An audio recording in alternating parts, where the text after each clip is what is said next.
They saw the place where the possible met the impossible and moved toward it. They walked for many an hour and many a day, until, finally,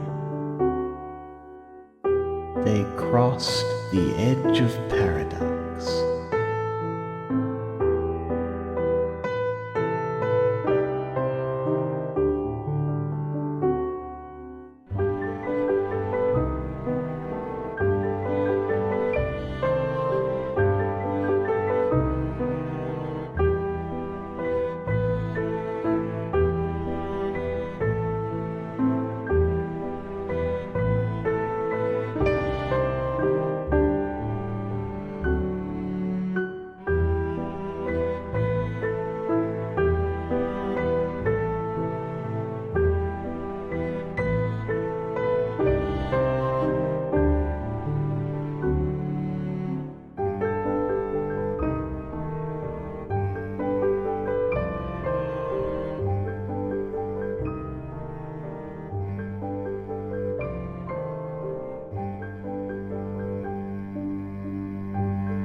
Greetings, humanity, and welcome once more to Channel Other Doc.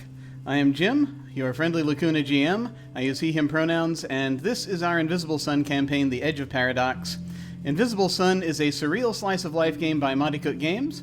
We are integrating the directed campaign, but most of this game happens spontaneously. We're going to go ahead and go around and say hi to everybody. This is our last game of the year, as it turns out, because then there are things that happen. But I am so looking forward to this. Let us go around, starting with Djinnaya. Hello.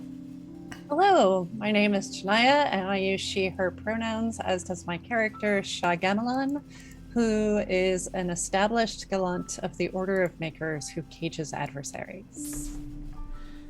Awesome, awesome. And now let us head over to Wilde. Hello. Yes, hello. I'm Wilde. I use he, they pronouns. I am playing Shantano, an itinerant empath of the Order of Apostate who splinters into fragments. They use they, them pronouns. Coolness, coolness. And now we shall head over to Arras. Hello. Hello, I'm Arras. My pronouns are she, they, and today I'm playing Roshka Rizik, aromatic empath apostate who converses with everything, and her pronouns are she, her. Cool. And now let us head over to Anino. Hello. How's it going, everyone? My name is Anino. I use he, him pronouns, and I play Mac the Husk, who uses they, them pronouns. They are an established enthusiastic of the Order of the Goetica who provides a vessel for spirits. Okay, got that right. Yay! Awesome, awesome. Well, like we do with most games on this channel, we're going to be using the X card, the N card, and the O card. If we hit something that's crossing a line for us, for one of us, any of us can type an X in the Zoom chat or anywhere else, or hold up a card, make an X symbol, and we'll back up and do something else. If something happens that we're okay having in the game, but we don't want a graphic description of it, we can type an N in the Zoom chat, and we'll fade to black on it or put it behind a veil, so it'll be there, but we won't go into detail. Finally, if we're exploring a topic or an area of roleplay that's particularly intense for us, but we want to keep going anyway, we can put an O in the chat to let us know we're okay and that we're all good to keep piling on the drama. Something else we can do is put an O with a question mark after it when we're moving into a difficult topic, or say or do something and then think, maybe that might have been a little too much. Then everyone else can respond to that again with an X, an N, or an O to let us know if we're still doing okay. We're also using the pause. If any of us needs to take some time, we can ask for a pause in the game while we discuss things, or just take a break for as long as anyone needs. As a reminder, just a few content warnings. This game may contain body horror, surreal imagery, spiders, snakes, and references to memory loss, death, and existential crises. At any time, you can type !ISCW in the chat, and that will display it. It also should be popping up periodically. As soon as I type this in here, yes, there we go. Okay. At least it should be. Let me go back to that screen and make sure that got in. Yes, it did. Okay. Yay, technology. Also, just as one final reminder, please remember we have an open door policy, which means that any of us and any of you can feel free to step away from this at any time if we need to. It is just a game, and mental health is always more important. So, now is the time when we try to reach back into our memories and see if we can recall what happened last time. It was a few weeks ago now. It was a couple of weeks ago, as I recall. We had I don't think it was a huge amount necessarily, but there were a lot of conversations that took place and catching up and finding out things that had happened. There were a number of questions leveled at Chantineau as to whether or not they had in fact assisted in the release of the Void Demon that up until now Aroshka had trapped out on a platform near the Void, so there's a question about that, but the ability to examine the chain that they were using is possible, and so that is a potential thing coming up. They went over to they have already established the necessary deal that to hook into the Nightside Mushrooms power grid that they're going to need to move the tether on their on the Eternal Party so that they can get it out of Duchess Maraline's house, which is just as well. They encountered Duchess Maraline on their way back, as that path goes through the family plot, and there she was, scythe in hand, trying to get at a tomb in which it turns out her brother Otto Maraline had barred himself away from her, and he was doing something nefarious, but our Vizsla stepped in and stopped her from continuing to hack at the tomb with this very dangerous-looking scythe. They took the scythe from her. They then opened the tomb door and saw in enough time to see Duke Otto grab up, having just finished a circle of some kind of arcane circle, grab up some kind of alchemical thing and throw it down to cast a spell, which then teleported him out to, as they discovered pretty quickly, the other Eternal Party, the one that is in the Pale. And a few other things happened along the way. Mac got thrown into a statue, and has summoned our polar bear friend, Sir Godfrey, and who helped to get them out from under there. And then I think that Aroshka went in to start working on the tether situation, and that is, I think, where we left off, as folks were preparing to return to the observatory from which the Eternal Party is controlled. Those are all the main bits that I could think of. And maybe we took Death's side and just... Oh, yes. Yes, there's a minor detail. There is... We discussed it. They do now have... They did talk to the Duchess, and basically that the scythe, as it turns out, belongs to the spirit of death, the Pale Rider, so there is some question about, well, we could use it on that Void Demon. Like, can we hold on to this? And the deal is sort of like, well, just either give it back to me when you're done, or if you want to take care of my brother, go ahead and do that. Before you do whatever you want to with it, because that's the only reason she wanted it. And so they are currently still holding on to the scythe. And those are all my memories. I have none left. Oh. So what are we doing?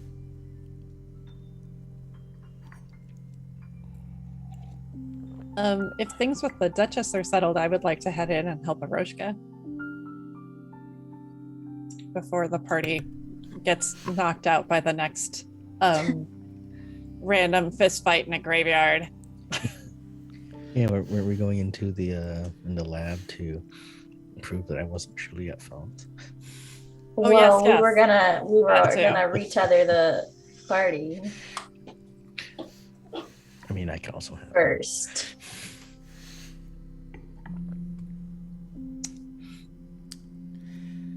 Okay. So,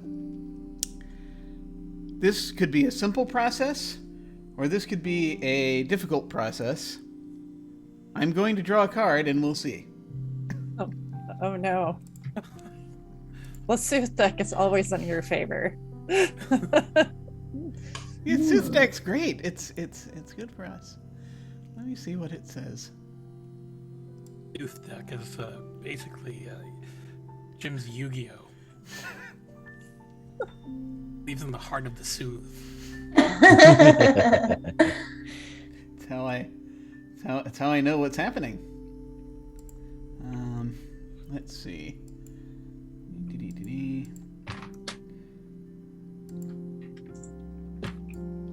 Okay. Let me go ahead and pull up that card.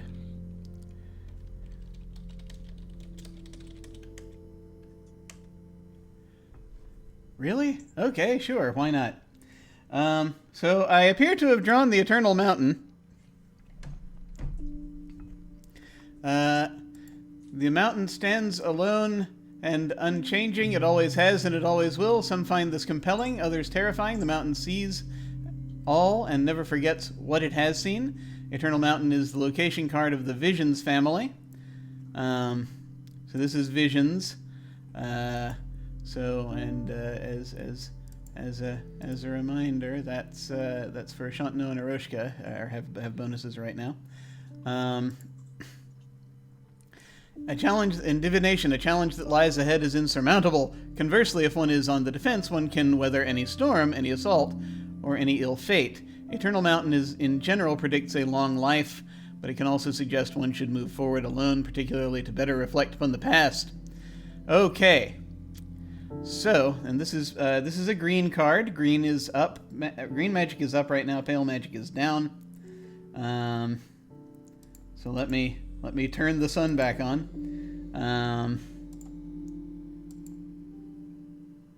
I have gone mad with power since I put in a dimmer switch for the sun.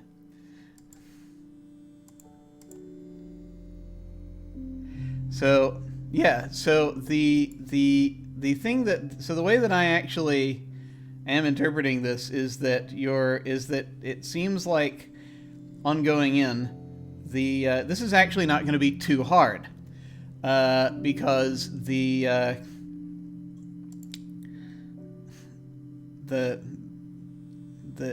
observatory looks like it has managed to weather all the crap that's been done to it recently and before. So it looks like it's looking like this should be pretty simple as far as it goes. The tricky part that's going to come in is just a question of like, so if you're going to go in and move the tether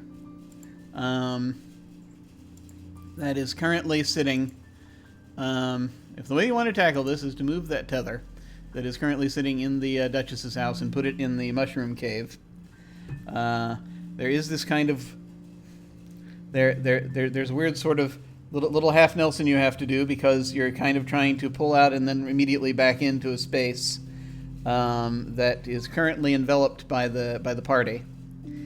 The other thing that's of minor concern is right now you don't have an anchor to a power source, so it could get very tricky without a power source to do this. You could make use of if you think you have anything that might work as a power source, you could try to use that. You could use the Redivivus ice if you folks, because you folks each had the ability to take 10 things of of the ice out of the mines. So you could go with that if you want. It will probably exhaust the ice that at least one of you is carrying to use it as a power source for this kind of thing, for this kind of hop. But it will make things more stable. So basically we need 10 pieces of it? Yes.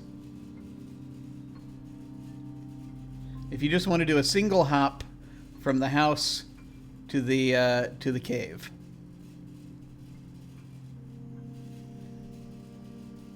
I believe you're muted. What would be the benefit of doing more than one hop?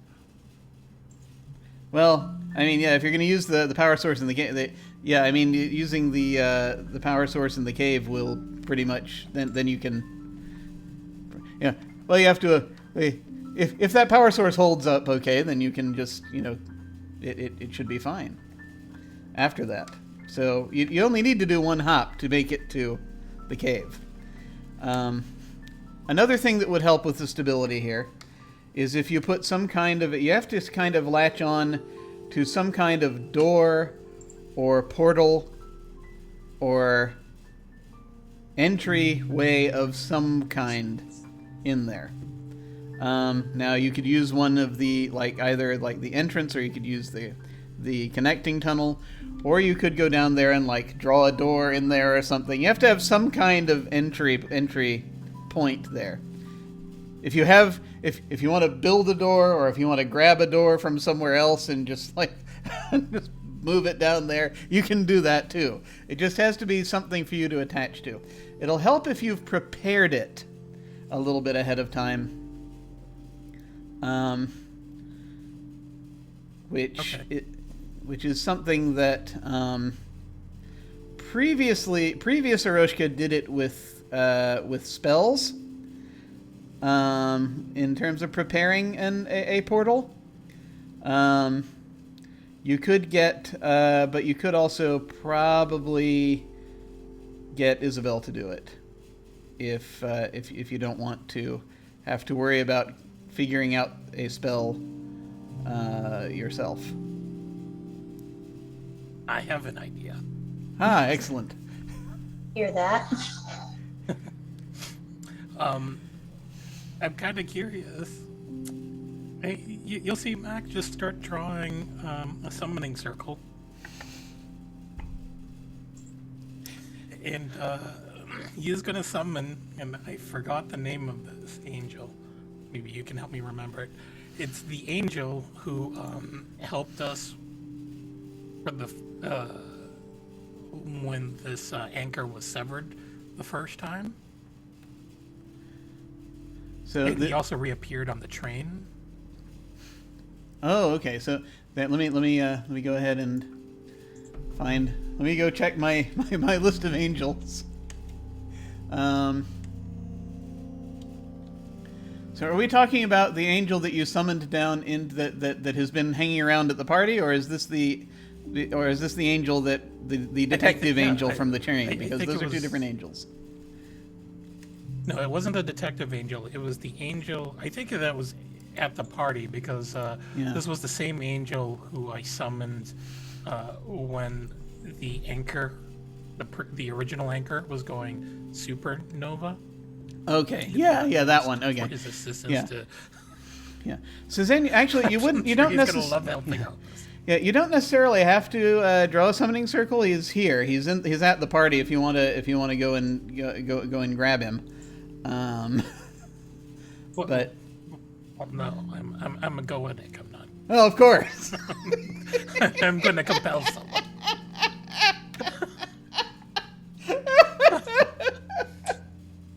We're just such nice, wonderful people.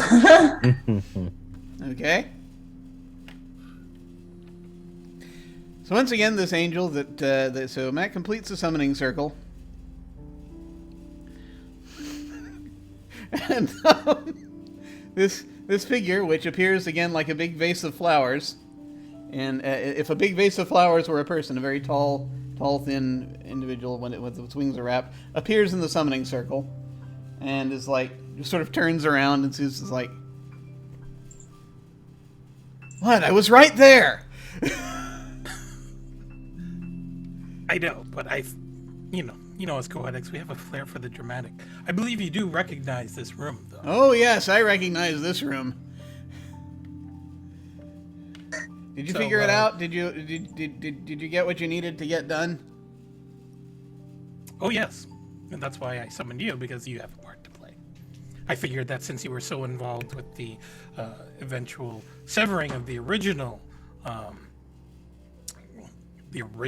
anchor, I thought that it might feel great for you to play a role in reestablishing the anchor and becoming the, have your own 15 minutes of fame or something at the party. Do you have any idea how much negotiation I had to do with those damn thorns out there? No. Yes.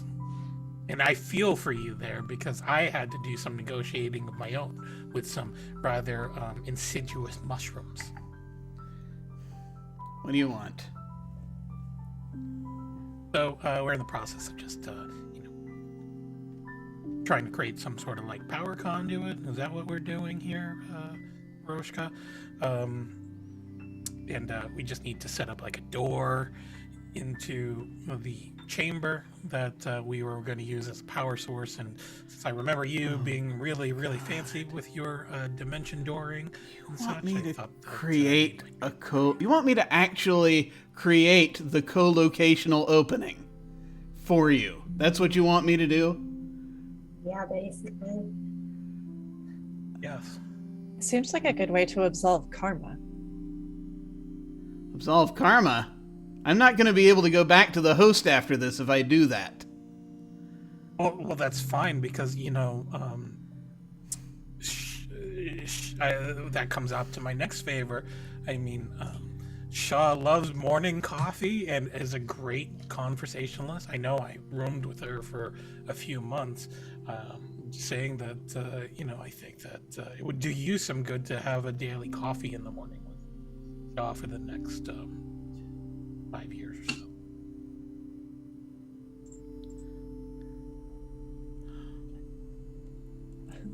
I think Shaw's been like working on trying to figure out how to find materials for a door and just really has this moment of absolute awkwardness. Turns around and it's like, not if you don't want to. You want me to meet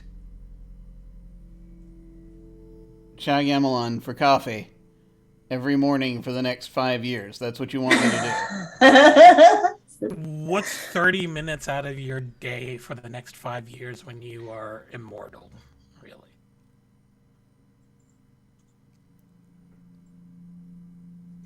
I mean, if you really want to.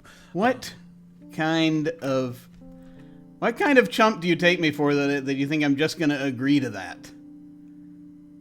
As a turn. What am I? What do you?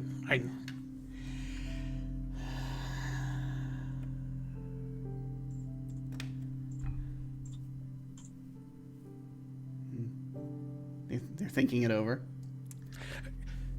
Yeah. I mean, I will point out that out there, and he points to the telescope. If you look through that telescope, you'll see that there's an open platform there with a lot of chains. If there's someone they want us to bind there, I suppose we could make it happen.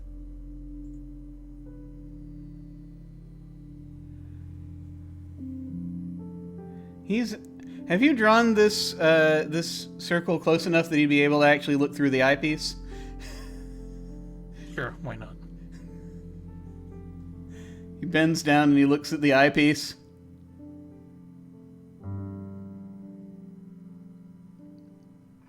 He looks up again and he's like, that looks like that's a hell of a containment platform. It had a void demon on it. Are you kidding me? You're not kidding. Nope. No. And he just sort of is going to stare into space for a moment. So maybe what you get in exchange for having coffee with me every morning is we can discuss the issue with the Void Demon, and you can represent the interest of the host in our discussion.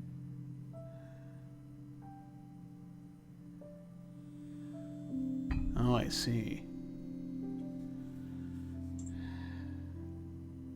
Huh. And if at some point our party's activities become less interesting and the host does not want to express their opinion about how we should or should not move, then perhaps we will terminate our coffee dates.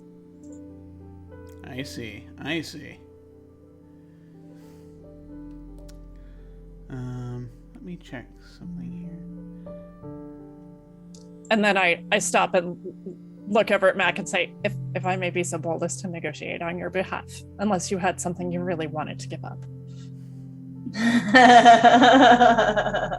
Mac just says, oh, no. It's your coffee dates, as he said. That's out of character. Anino is now going to ensure that he earns a point of despair for today's session. Oh no! Oh no! Nod slowly. Okay, I see what you're I see. Okay. I might be able to sell that to them.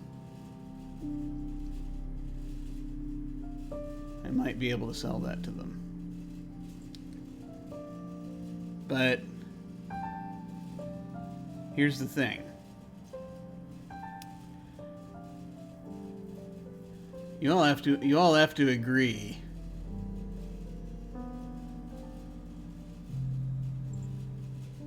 at least say for a period of time that would equate to the duration of the coffee dates. Not to let anyone know that I was the one that created the portal that you're about to use. That seems reasonable. We have no idea who made it. Naturally occurring. He was there when I got there.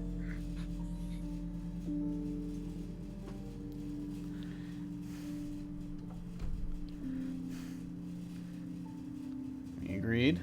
He sort of looks around everyone. Yeah. And you just sort of look over at Shaw, just sort of nods. Yeah, Chief said you were clever. Okay. All right. Yeah, I think we can make that work. Hey, wait. What did the chief say about me? And sort of squints for a second. I feel like the less said right now about that, the better.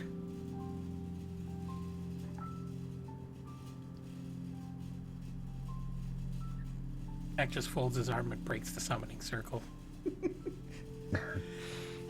And you see him just sort of the glow erupt for a moment from within, and he's like, and he vanishes.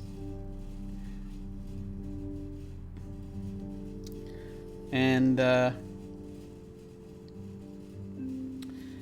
when you set your instruments to when you zero in on the when you start zeroing in on the with the you have to I think it's like find it with the little ones and then zero in with the big one. I think that's how that works. Oh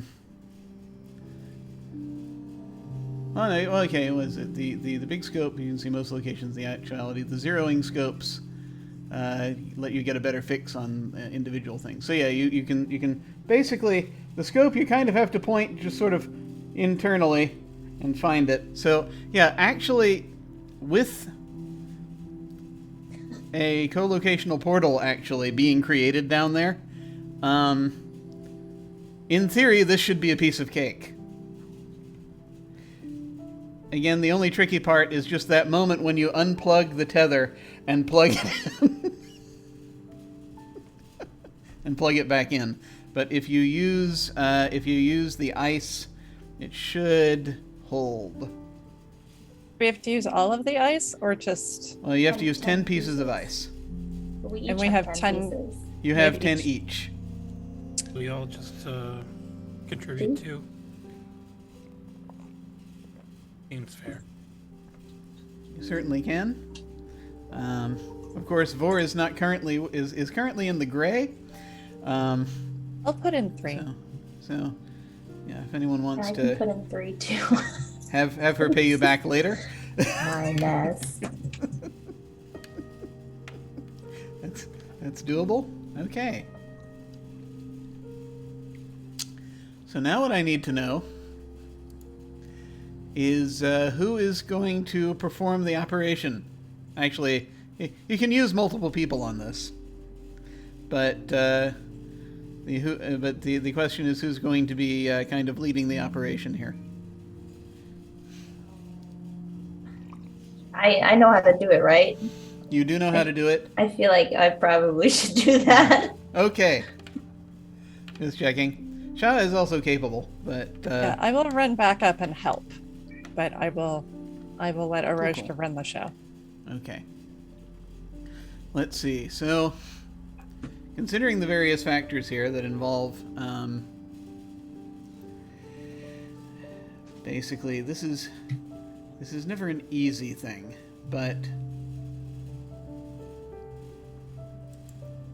I'm gonna say that the challenge on this. Let me look at the. Let me look at this real quick. Yes. Okay. So the challenge on this is going to probably be about. I want to say 6. So Shah is helping you, and that's going to knock it down to 5. The fact that you have a portal already set up is going to knock it down to 4. Is there anything else you would like to throw at this?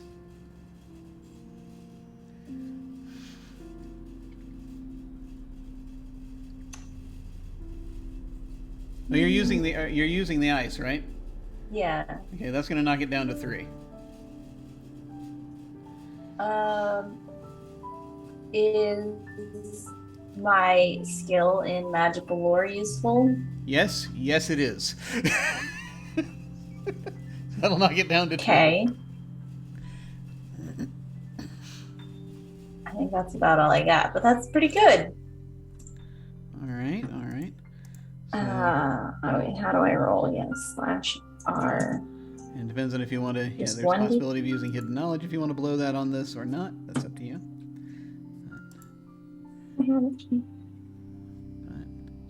I guess I do.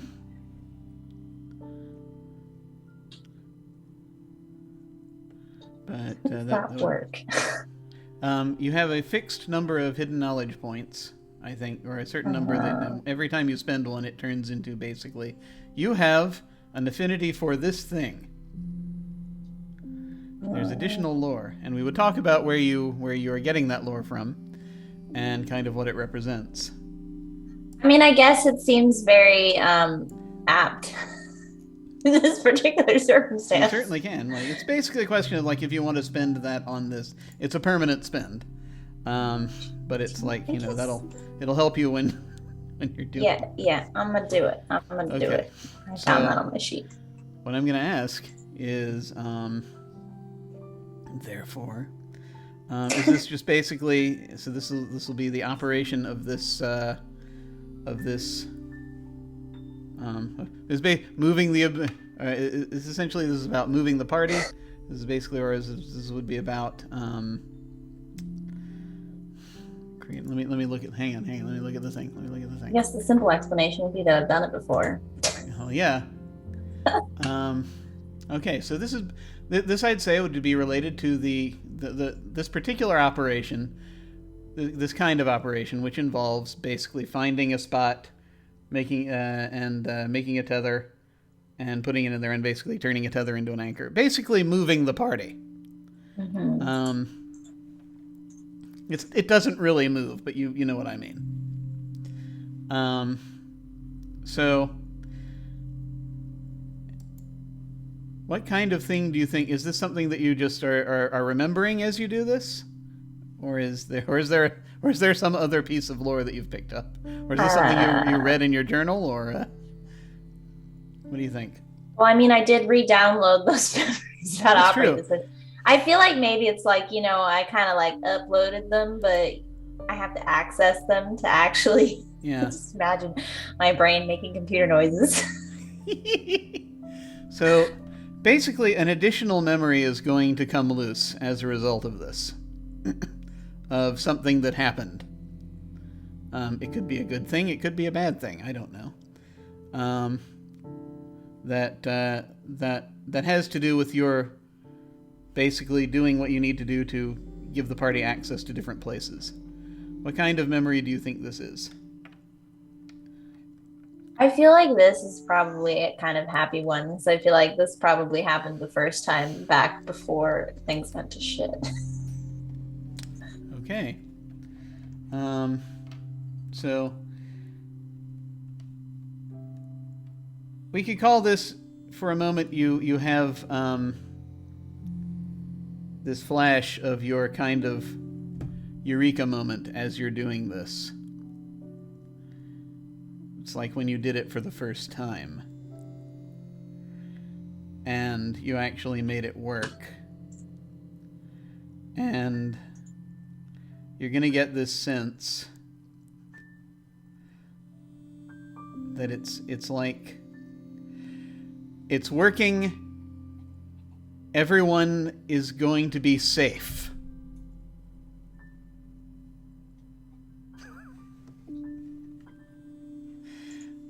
That's kind of the sense that you're getting. And that, of course, will now knock it down to a 2 or better. Right? What did we say it was? Did we say it was a 3 or better, and this will knock it down to a 2 or better? I think. Wait, no, I've lost track. Wait, because it was 6. We're using the ice. We have the door set up. Yes, you have the door set up. Magical lore and this thing. Was there another one? Well, yeah, you had my helping point. Helping. Oh, and your helping. So it's just 1. Door is set up. You got the ice. Magical lore. Yeah, so you're at 1. So you just have to roll a 1 or better. Just don't roll a 0. That's basically all. 8. Okay. It's like slipping on a glove, a familiar glove. As you start using the controls here. Best part is I would have succeeded even if we hadn't done all that.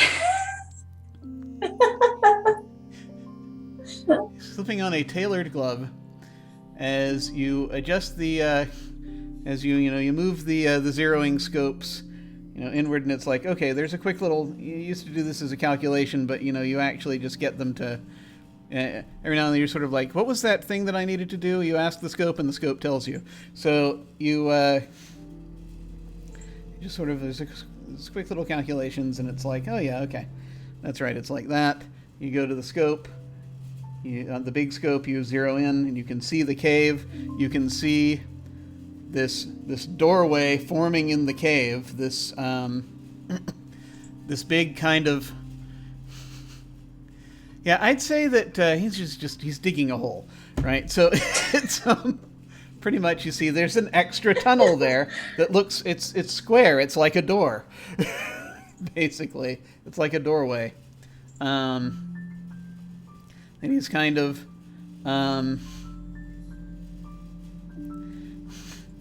he's just sort of right now there's like a sheet hanging over it. That's the, if you want to put an actual door in there at some point you can, but it's you've got it, you lock on, and it's already primed for co-location.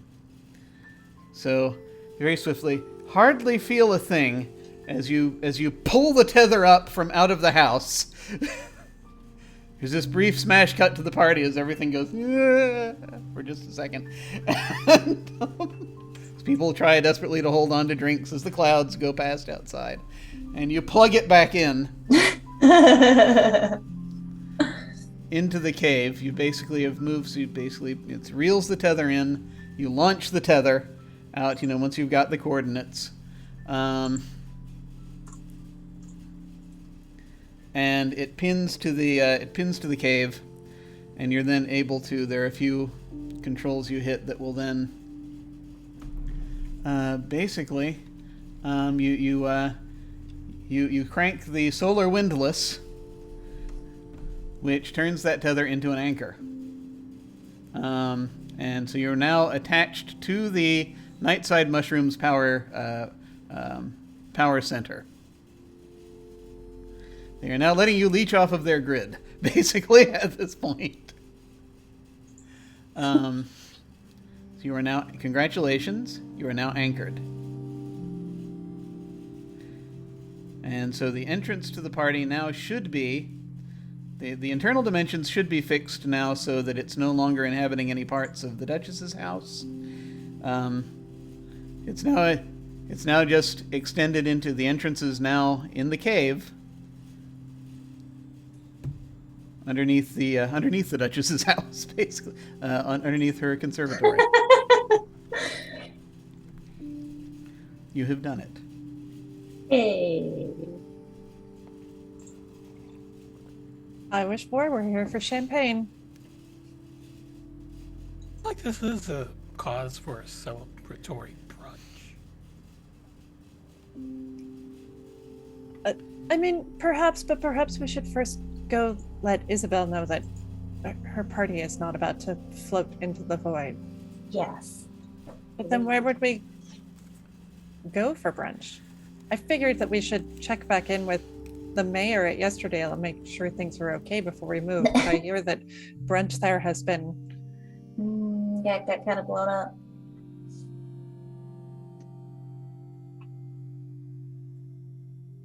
We could go to the mayor's house and see if maybe their house could make us brunch. Okay with that. So you wanna? Aroshka, do you want to find Isabel, or should we go with you? You can come with if you want. If we want to all stay together, I guess, before we go off to brunch. Okay. I think that would be a good idea. You don't want to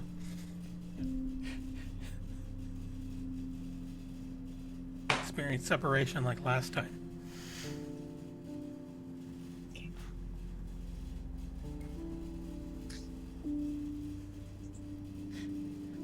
As they're walking aside, Mac is just going to whisper to Shaw. He's like, "Hey, Shaw, with that scythe, do you think I can hold on to it for a little while?"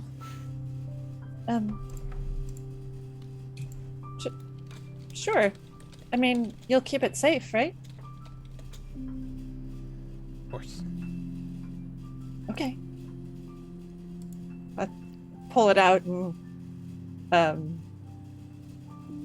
you see, like, I start to reach for you and then, like, I hesitate for a moment and then I look up at you and I say, I trust you. And I very intentionally hand it to you. He will hold on to it somewhat reverently and fold it up into a more convenient carrying size that he can tuck into his jacket of pockets. Oh, speaking of trust, did we want to look at the detention spike so that we can all feel better about Chateauneuf? And know that the chains were, routed away and, just so we know. I mean, I know. But... Of course. Do we have to teleport out there to it? No, I think we can just look with that telescope. Do you want to check, Aroshka? You know how it all works. Sure. I guess it's still on the thing. I think nobody removed it. Yeah. So. Yeah, you can do it. Do you? I haven't specified what this control looks like, so you can tell me if you like what this looks like when you're pulling the spike back in. I feel like it's kind of like a big crank, but I don't literally have to crank it. I can like press a button and it goes by itself. Yeah. You do that, and it'll like sort of pulls up, and you see this big sort of chain that is starting to rotate back onto this spool, and So I think probably the person who will, as it is coming in, who will most likely be able to see what his how damaged it is Shah. And so yeah, this chain. It's interesting. As you're sort of looking it over, you can see that this chain, first off, probably was not designed in the first place to be able to hold a creature quite that powerful. So you think Arushka must have done something at the time that she used it in the first place to make it work. From what you can tell as you're looking this over, yeah, it looks like that most of the damage actually happened fairly recently, and it had to do with the fact that as you just sort of are looking things over and you're like, okay, if there was some sort of extra magic on this, it's not on there now. But looking back, as far as you can tell, just sort of time-wise, and as far as when you think that looking back at the links, trying to figure out when it started, this probably would actually coincide with when the party got detached in the first place. As to when, that's probably when the Void Demon started to be able to realize it could free itself. And so that's like a matter of possibly weeks, maybe months. I'm not sure how long it's been since that happened. Okay. But not since you all were back in Saturnine. Okay. So I think that Shaw will look at everything and then sort of stand between the party and the chain so that no one else can really have a chance to examine it very well. And then she'll look at Chanteneau and I'll cross my arms and say, do you want to tell me again exactly what happened that this demon got free? No. Would you please?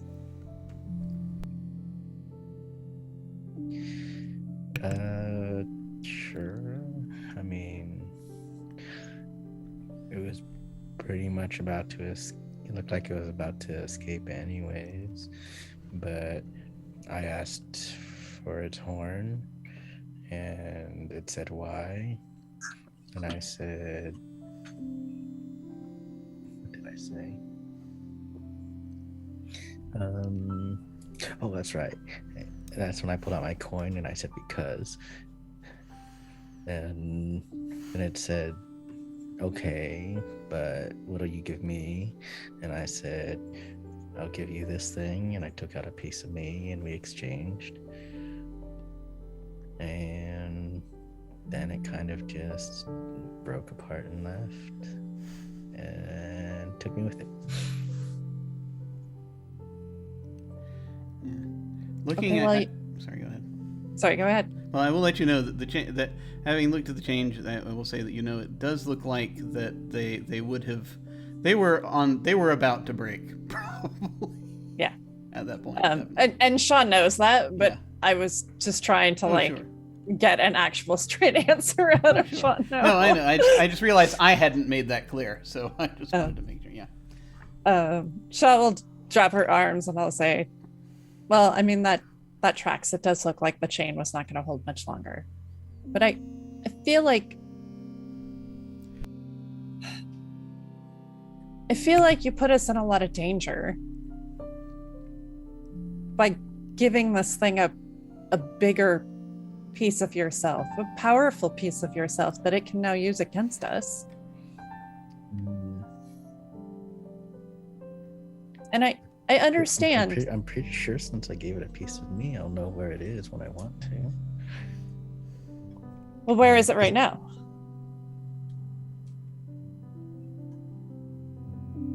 I mean, probably have to focus for a while to really figure it out. But I guess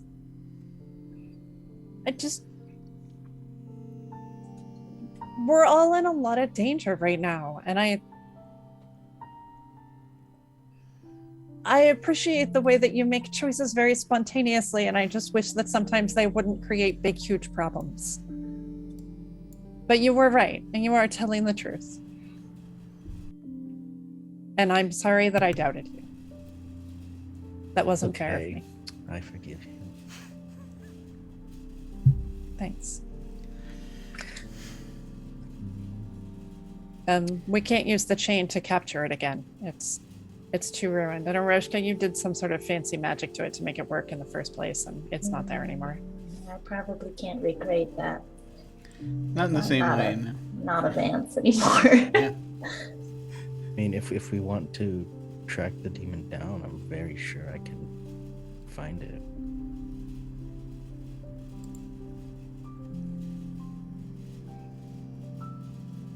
Well, that's good. I'm like 99.9% certain.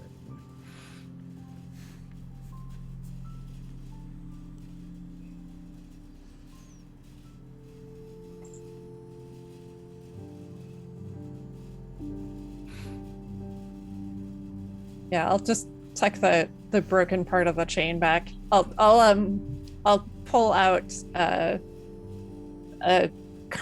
small kind of magical carving tool that does like gold leaf on things, and I will write on the spool of the chain, temporarily out of order. I'm like, oh, that reminds me. When I was talking to Igtamod and fixing our other problem, I met someone weird down there. What weird is Igtamod? I don't know. They're talking something about how maybe Igtamod was crazy or something and not like themselves. I don't know.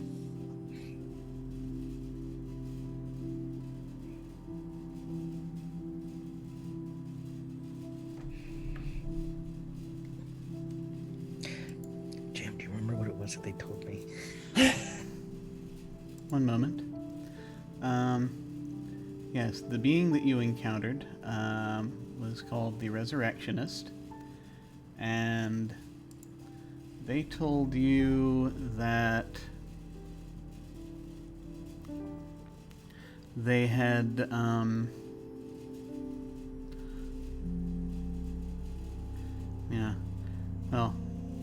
Igtamod told you that they were one of two people who were capable of something. Oh yeah, I can't remember exactly what it was, but I think it was related to the conundrum.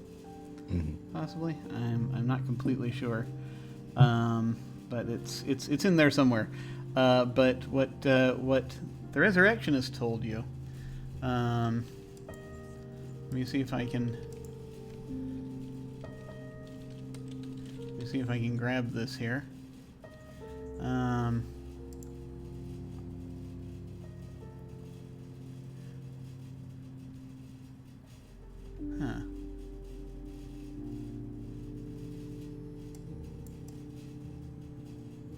Here we are.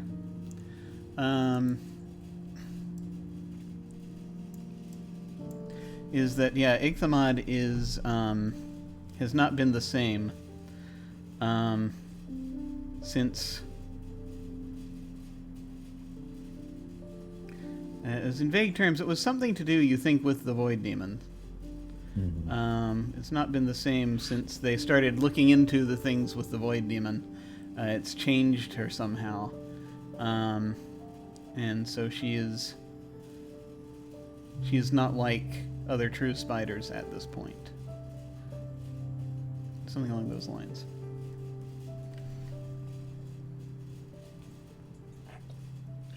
So like, yes. So.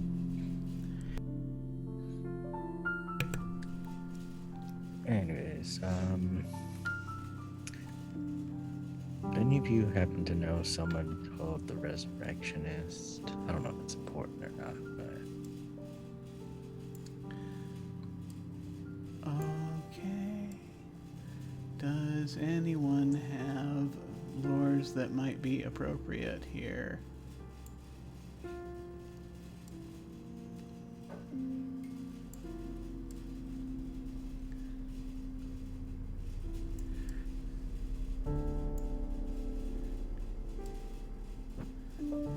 Does anyone have anything that might...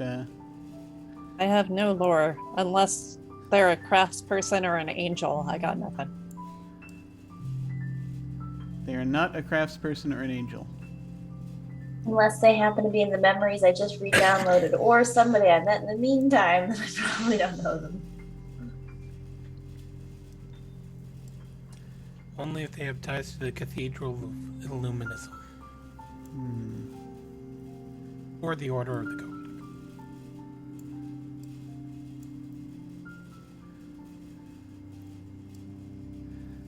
Okay. Yeah, yeah, I don't think that name is going to... Yeah, the only person I think who might have a chance at it is probably Vor, who is not with us today because she does know about magic outside of codified practices. I don't think anyone here will have heard of them. I haven't shot no, but I'm sure we can look it up when we get back to Satyrine. Somebody there has to know everybody. I mean, I could just call up a spirit to answer the question. I don't know if it's important or not, but they were kind of in Igtamad prison, I think. So.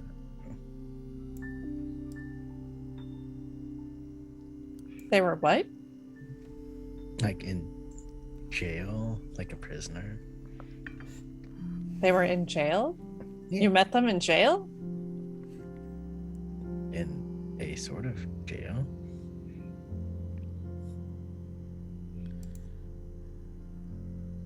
A sort of jail? How is it only sort of a jail? I don't know. I don't think it's... Well, it's like...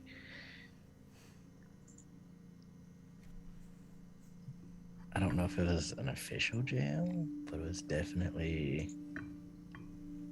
like bars, and they either couldn't or didn't want to get out. I believe that is the textbook definition of a jail. Right. Were there locks? Because I think bars plus locks plus not being able to leave. Well, they didn't seem to want help getting out. I'm pretty sure I asked. So. Pretty sure.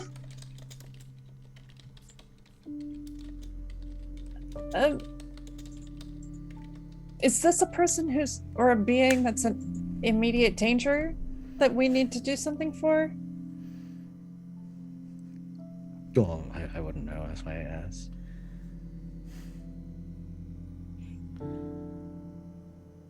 But they don't seem to be related to our current mission, so...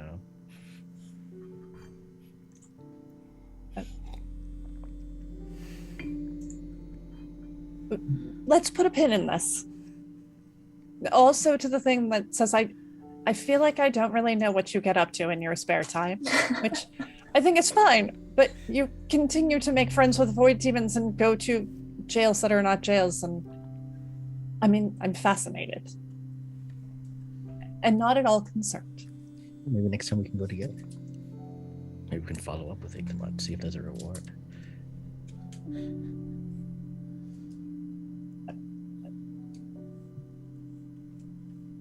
Maybe. Yeah. The only other thing I'll say that you probably that I'm suddenly remembering also from that conversation is that he did seem worried about events in the world being such that he has to be released. So he wasn't happy to be in the cell, but does seem to worry about what his effect on the world around him is.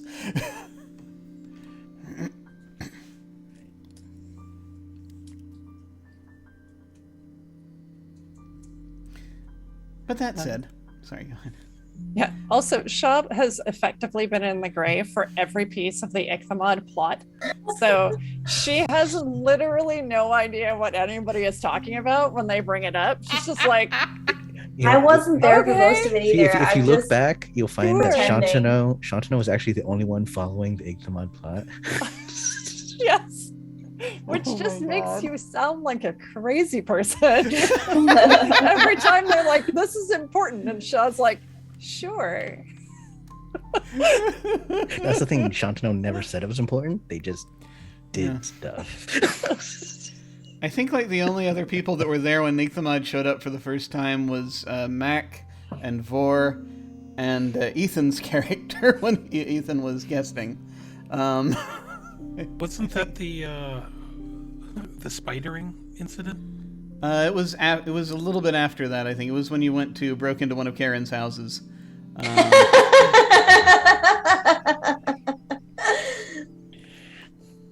Just one of them. I remember that. Fantastic. You haven't suffered consequences for that action either. No, not yet. No. No. I mean, Karen already hates it. It's going to be worse. God, our wonderful neighbor.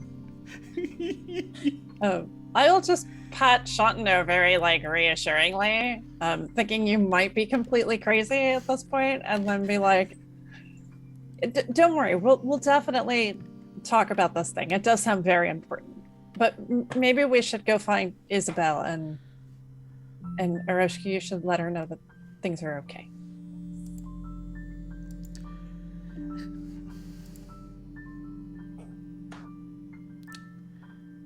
So, yeah, are you all sort of heading in the general direction of like brunch or some such thing, or have you been have you been wandering through the party, or are you talking to Isabel first? You want to find out? Isabel Go to first? brunch. Yeah, unless we find brunch in the party with Isabel, then I think the plan was to go to the mayor and explain to the mayor that we were there for brunch and to discuss the issues with the town. Seems perfectly reasonable. So yes, you it doesn't take. So you exit the observatory. The main exit to the observatory now leads. It's going to lead back into the party, unless you want to create something. You can do is create another tether that. The interesting thing about the observatory is you can create tethers that center on the entrance to the observatory, if you want, where you can just go direct. That's how you were able to go back and forth just from your book house to the observatory. You were able to create an exit that way. So there are. You can create multiple exits out of this observatory, basically, is what I'm saying. The main one will default to going back into the party at this point. And so you're going to... I'll go ahead and draw a card just to see what flavor this is. Just so that I have that in front of me. Okay. Let's see what we have. This is card number 60. This is the Hunter.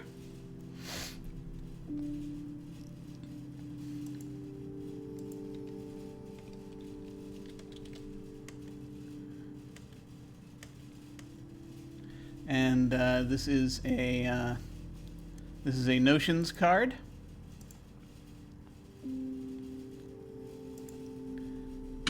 Which is Mac and Vor would have it. So Mac has is at +1 on right now. This means nature, death, conflict, survival, seeking a goal, and it's the adept of it is the adept of Notions, which we've had this relatively recently.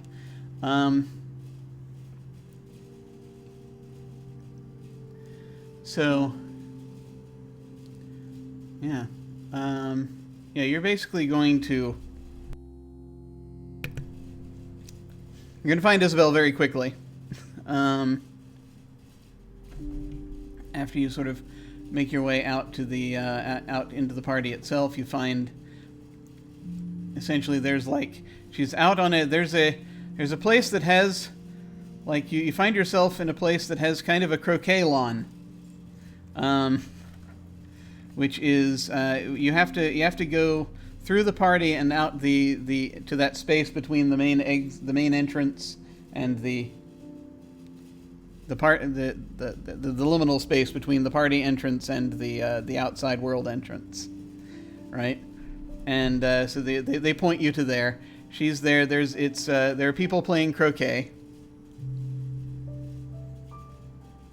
In kind of what 1920s-ish garb, so you're not sure if it's someone in the gray who's cosplaying, or it's attached itself to one of the half-worlds.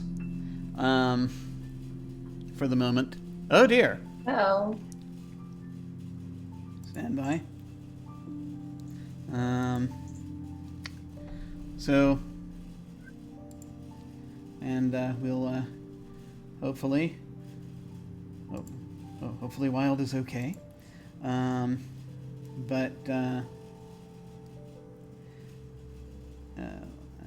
we'll hopefully be back in just a moment. But yes, as far as these things go, it's the croquet is the universal is the universal bug. So yeah, what you're able to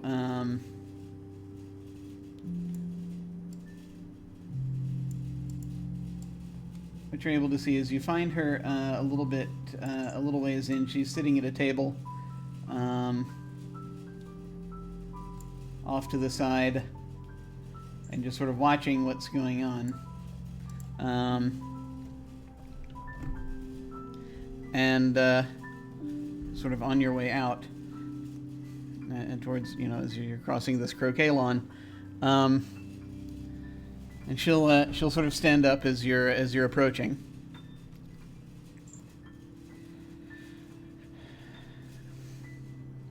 She says, "Oh, it disappeared. Everything sorted. It disappeared from the from the crypt, and the dimensions reasserted themselves. I presume we're okay. Everyone seems to be doing all right, so I don't think we're adrift at this point." No, we fixed it. We re-anchored it as promised. Good. I'm glad. Thank you.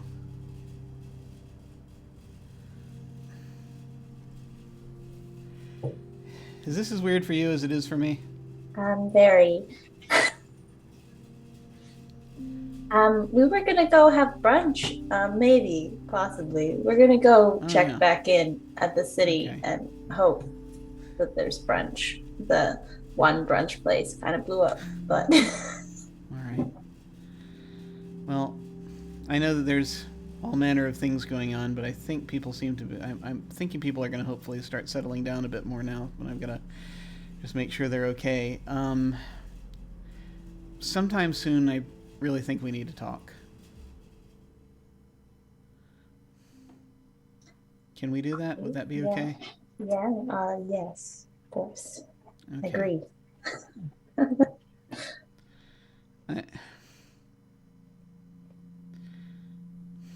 There's just a lot. Okay. All right, good luck with the mayor and everything. Thanks.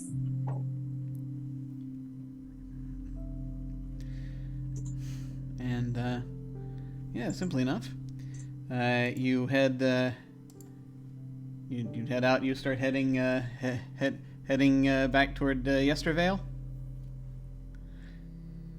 Am I guessing? I am guessing. Yeah, my plan was just to head to the mayor's house. Okay. So you're able to, you basically, you leave the party. There's essentially a big sort of glowing doorway. You exit the croquet lawn, and it comes out in the cave. Seamless. Aha! See, we did just have to walk away from the croquet. That's all that mattered. It was the croquet that was doing it. Yep. Chatino is croquet resistant. Yes, that's true. So I have to be careful not to include croquet in future things. Yes. It's good to know. It's good to know. So yes, you are able to head out and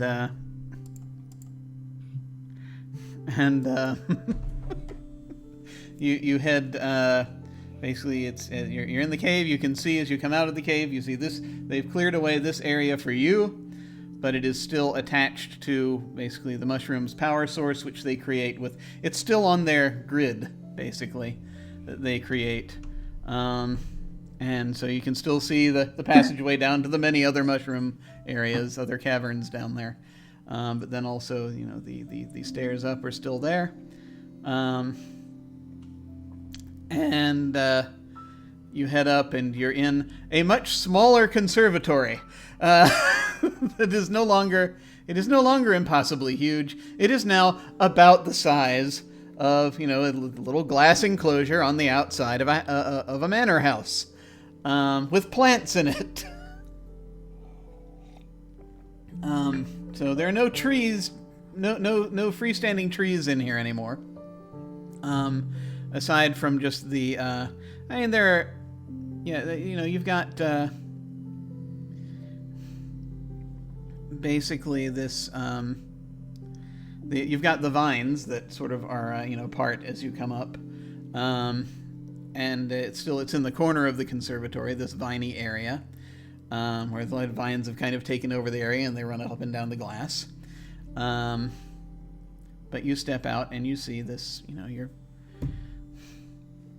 You have this area to the side of the house. There's a door that you could just leave the house at this point if you want, and then there's a door leading into the house.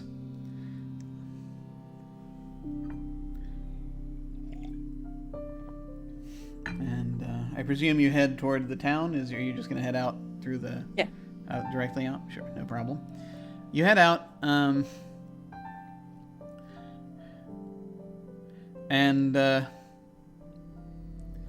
You'll not encounter the Duchess because she's busy being excited about the fact that her house exists again.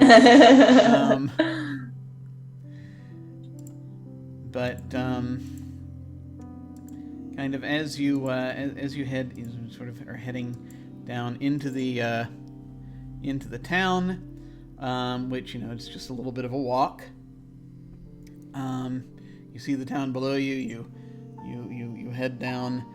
As you enter this little town, you occasionally are getting the occasional sort of look from people. I'm going to say it's the same day as when you left, so it's probably like late afternoon, I think, at this point. Late afternoon, early evening, probably, actually, because you left at brunch time.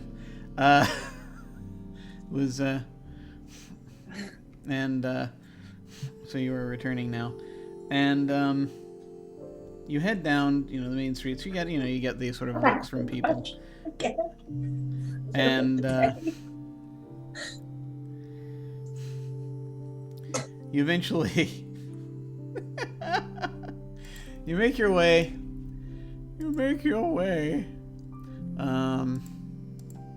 to the mayor's house, which again is just kind of sort of this, that larger avenue near the town square.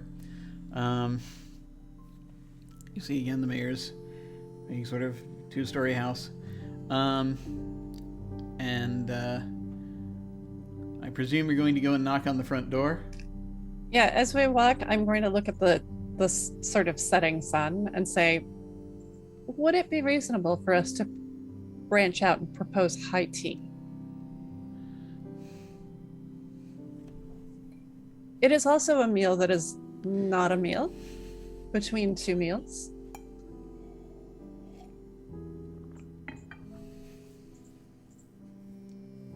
want to expand our repertoire.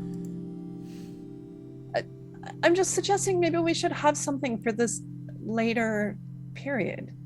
Maybe we're brunch until 4 and then high tea until midnight. Second brunch. And then after party until dawn? So you're skipping dinner entirely. Isn't that within high tea? We skip breakfast too. Do we usually skip lunch? Do we just have 2 meals a day? Is that how this works? I'm just saying maybe we should we get protestations about the time of the day from the mayor, it's possible that we could expand to high tea, which has tiny sandwiches. Oh, I love tiny sandwiches. Cakes. I would say that we would have to at least set an end time for brunch to allow space for high tea to breathe.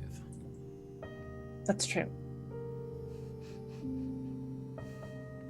Well, these are obviously philosophical questions we're going to need to reflect upon. But let's see what unfolds organically.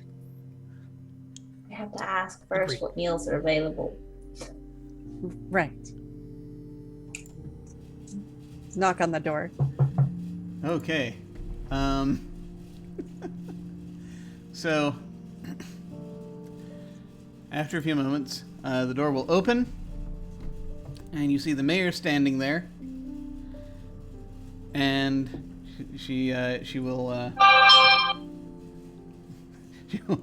sounds will happen. She will see you. She'll be like, oh, hello, you're back. Do come in. And Thank you. As you're entering, you see that good person Bristol is also there, and they've got books sort of on various places in and around the desk, sort of a few piles of books that they've brought in and sitting in a few chairs, and sort of in the office area has kind of been taken over by part of Bristol's library. And there are some papers and maps and things, and just going to actually, as we're in a new scene, I should probably go ahead and flip another card. Let me see what our card was. Up until this point, it was the Hunter. We could still be under the Hunter, possibly. What do adepts do? Adept cards. Draw another card. Yeah. Play another card on the next one. Let me go ahead and play another card, so we can actually do that. We have achieved the point where I need to know. So I'm going to play another card real quick. This is going on the, I think that's the red sun, but we'll figure it out. Yeah. Oh, okay. Interesting. That's fascinating. Okay. All right. It's card number 21. I have, as it turns out, I have drawn the Questing Knight. I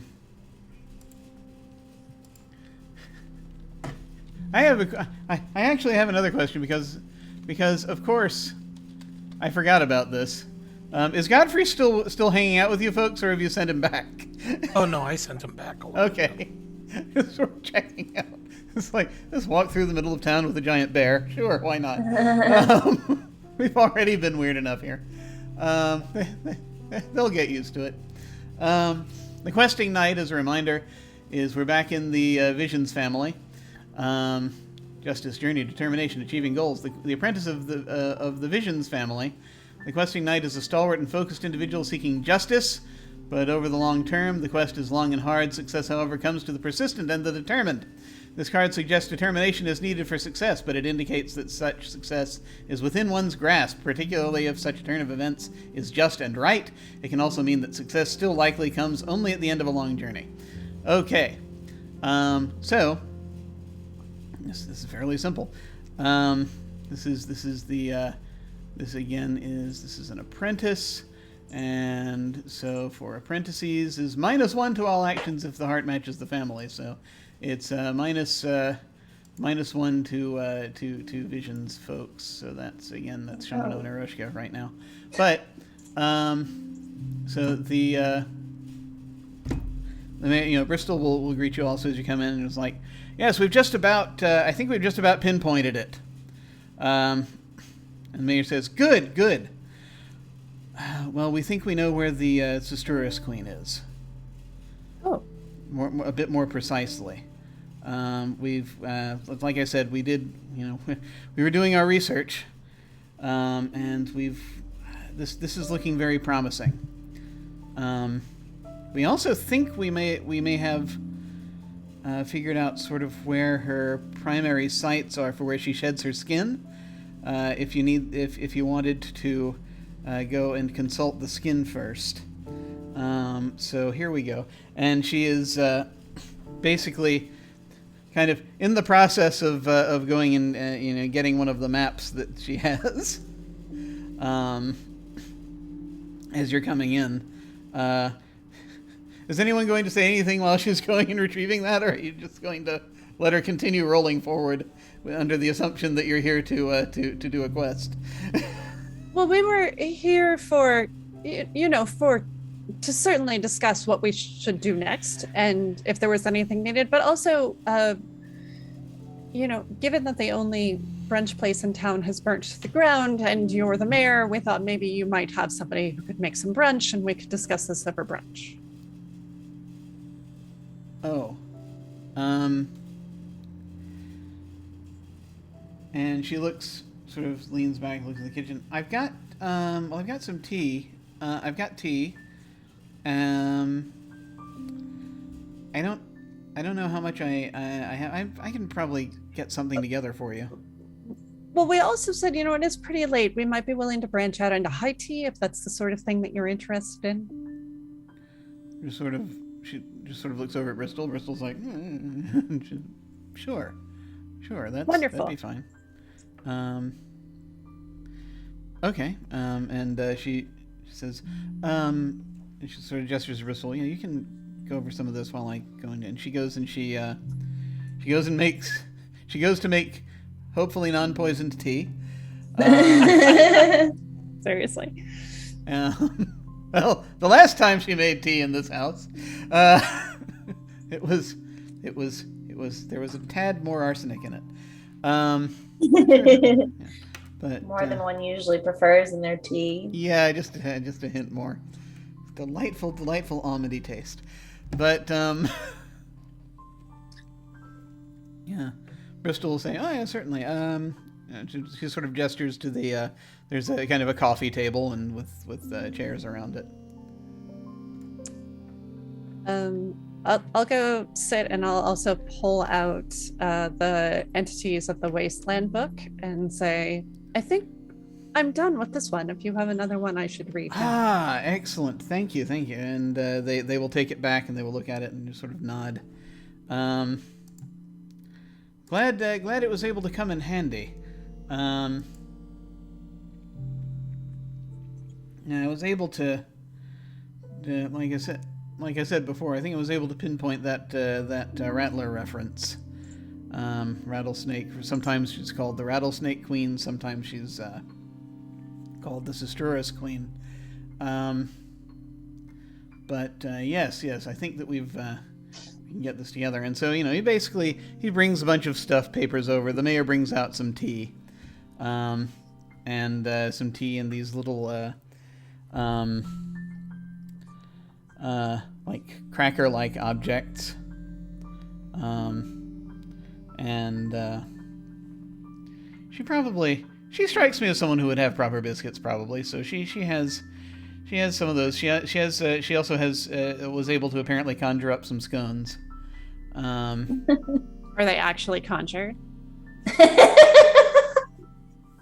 Well, no. But alas, metaphorically speaking. no Vizsla live in this town, so they are not in fact conjured scones. But there are the mundane bread, mundane, stuff ground at the mill variety. Stuff ground. That's so reassuringly vague. Jim totally knows how the making of flour works.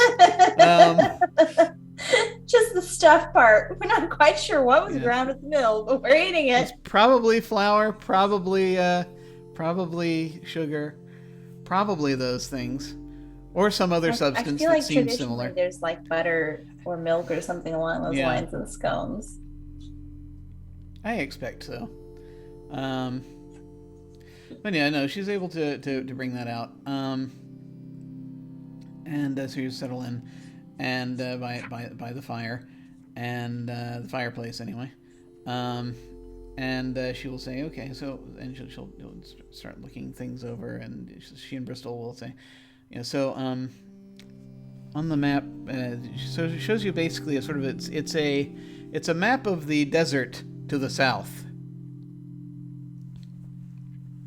Basically. And she says, okay, so the end of the rail line is down at this roundhouse here, you see? And then it's approximately halfway between that and the nameless town. Just a little bit into some foothills that you can find just a little bit to the south. That it's in that area just beyond there that we believe that her most common shedding grounds are. And it's less than a mile from there to the town, which of course is right by the gulch. We think that as far as we're able to determine, she likes to create sort of cairns of boulders to exist in. And so that's what you'd be looking for in the gulch. So it's probably you'd want to just head a little further south along the gulch, and you probably will see. And that's what you need to look for. But that is most likely where she's going to be, right in sort of this area here. She says, gesturing.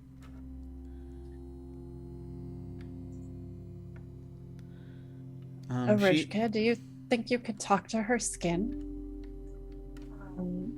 Yes. In general, I would prefer it not be anywhere near her at the time, but I think the answer to that question is yes. I mean, it does sound like the skin is not near her. I mean, unless she's there, I guess, in which case. I don't know. In which case, I think we should run really fast in the opposite direction. Do you know why she's so interested in your town? They just sort of look at each other. Bristol will say, I think there's she's trying to do some kind of magical thing, best I can tell. But I do know that since this morning, or since this afternoon, I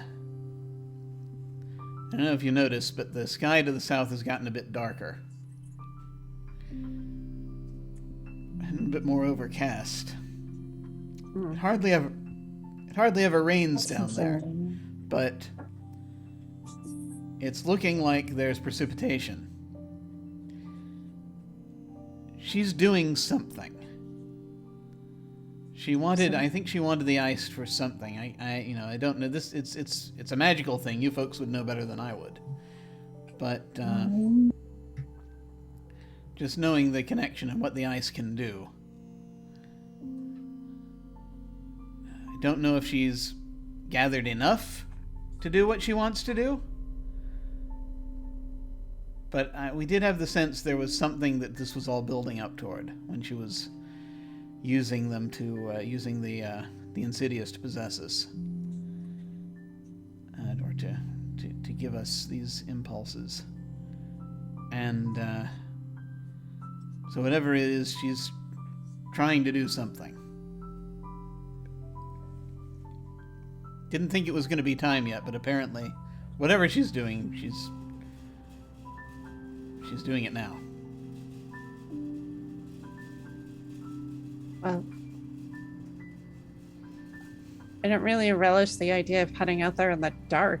I kind of look at the rest of the crew. Oh. Yeah. They don't, I will say, they don't look particularly worried as though there's a huge time factor here, because they don't know enough to know whether there's a time factor here. Right. Do we know enough to know if there's a time factor? Like storms brewing, does this feel like something that is going to take a minute? Yeah, let's say that, well, yeah, if you're trying to just those of you with knowledge of magic will kind of realize that if you're using, it's got to be long term, you know, for some this kind of operation, it's got to be long form magic of some kind. It's not being done by a Vizsla necessarily, though she has Vizsla in her employ. So, whatever this is, it's something that's going to take a while to complete, probably. You don't know how long, but to gather that much ice, it's probably going to take a while to actually finish whatever it is she's trying to do. Could be days.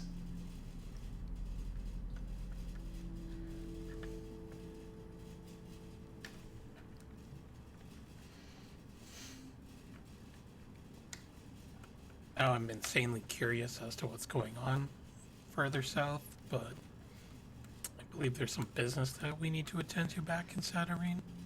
There is the matter of the Vizsla who attempted to assassinate us with those summon squid eyes.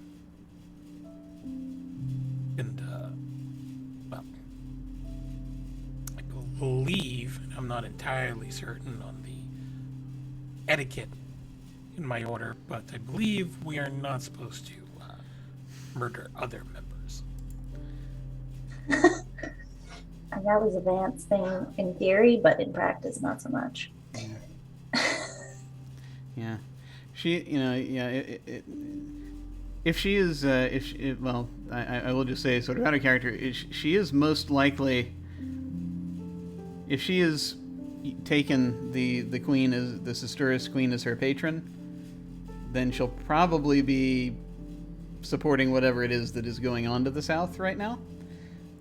But you can't, if you want to learn more about her, you can always go back to Saturnine and try to talk to the Goetics and see what they know. Plus, you know, maybe there might be a bounty on them. Maybe I can go get their membership to the Goetica revoked. Oh yeah, she's very much breaking the charter right now. Someone should go report this.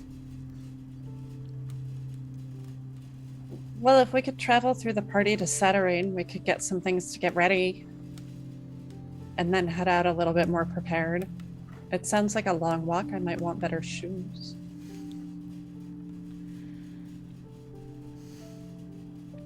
Probably research some more spirits to call up to ease the travel. Okay. Arishka, can we go through the party to Saturnine and then through the party back here?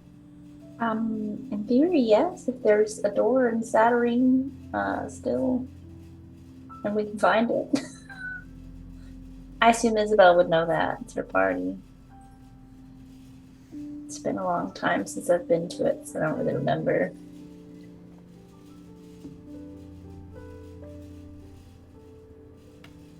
Yeah. There were, yeah, she said at one point, you remember her saying she still has the tenement, so that at the very least you've got that door. You know that she had another, Shaw still has the key for a door that's in the garden. I think you've still got a spare key for that. I do. So there's also, they also had one in the garden.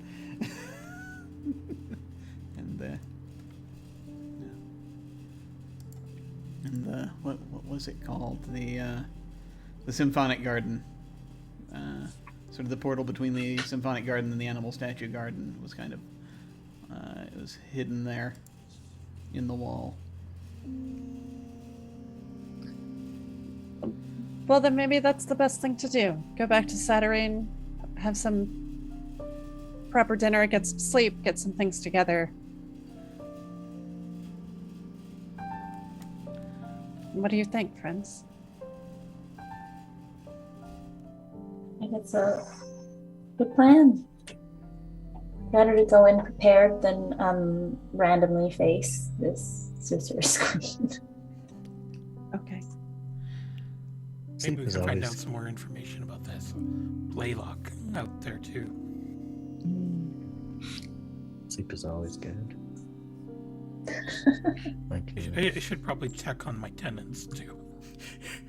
Just in case.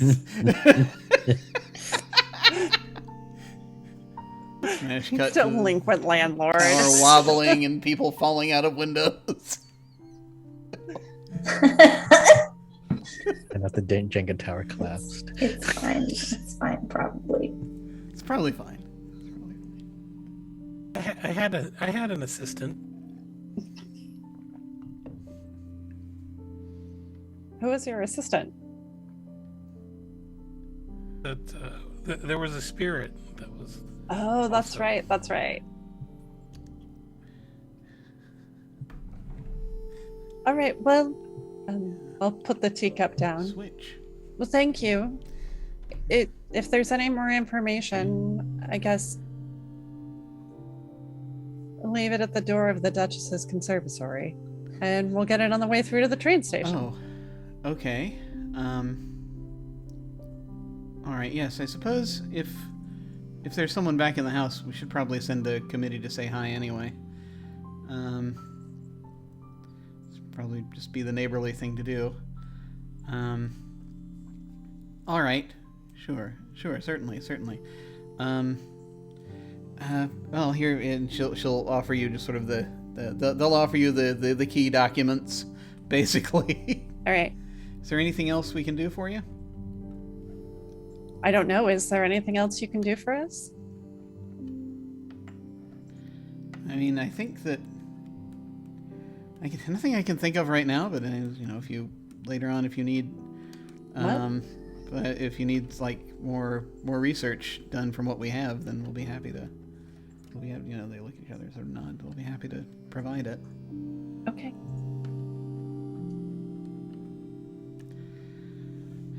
I do appreciate this. Thank you for everything you've done and everything it looks like you're going to be heading to do.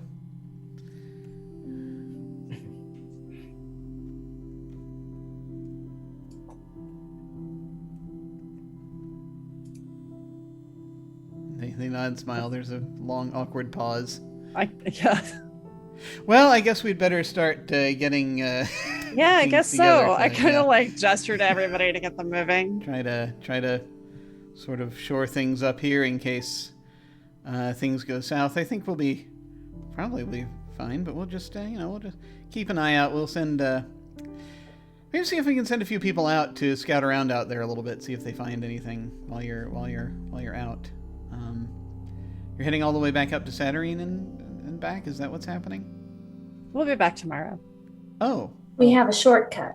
Oh, okay. All right. Well, Bisley. Magical. Let us know if you see a void demon. Oh, he's not here, right? What? No worries. Nothing to worry about. They just sort of look at each other again. It's like, what? Bristol's like, void? Koi. Boy. Don't worry about it. Like KOI, like Koi. goldfish demons. Oh. They're a demon goldfish? Yes. Fortunately, they don't have a very big attention span, but Okay, well, yeah. If you think that's a danger, we'll look out for those.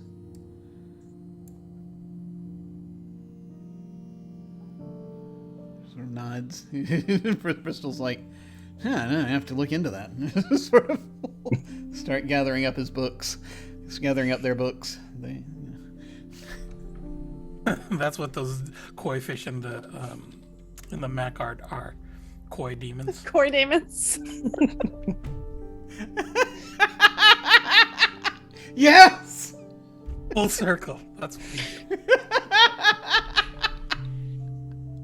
Excellent. Okay, so you're gonna head back out? Yeah. As soon as we get a little bit away, I'm gonna turn to everyone and be like, I'm going to be very grateful to get back to a place where Viz cook for us. I feel like we've been away for like a year. I do as well. I don't know what's happening there. It's been so long. So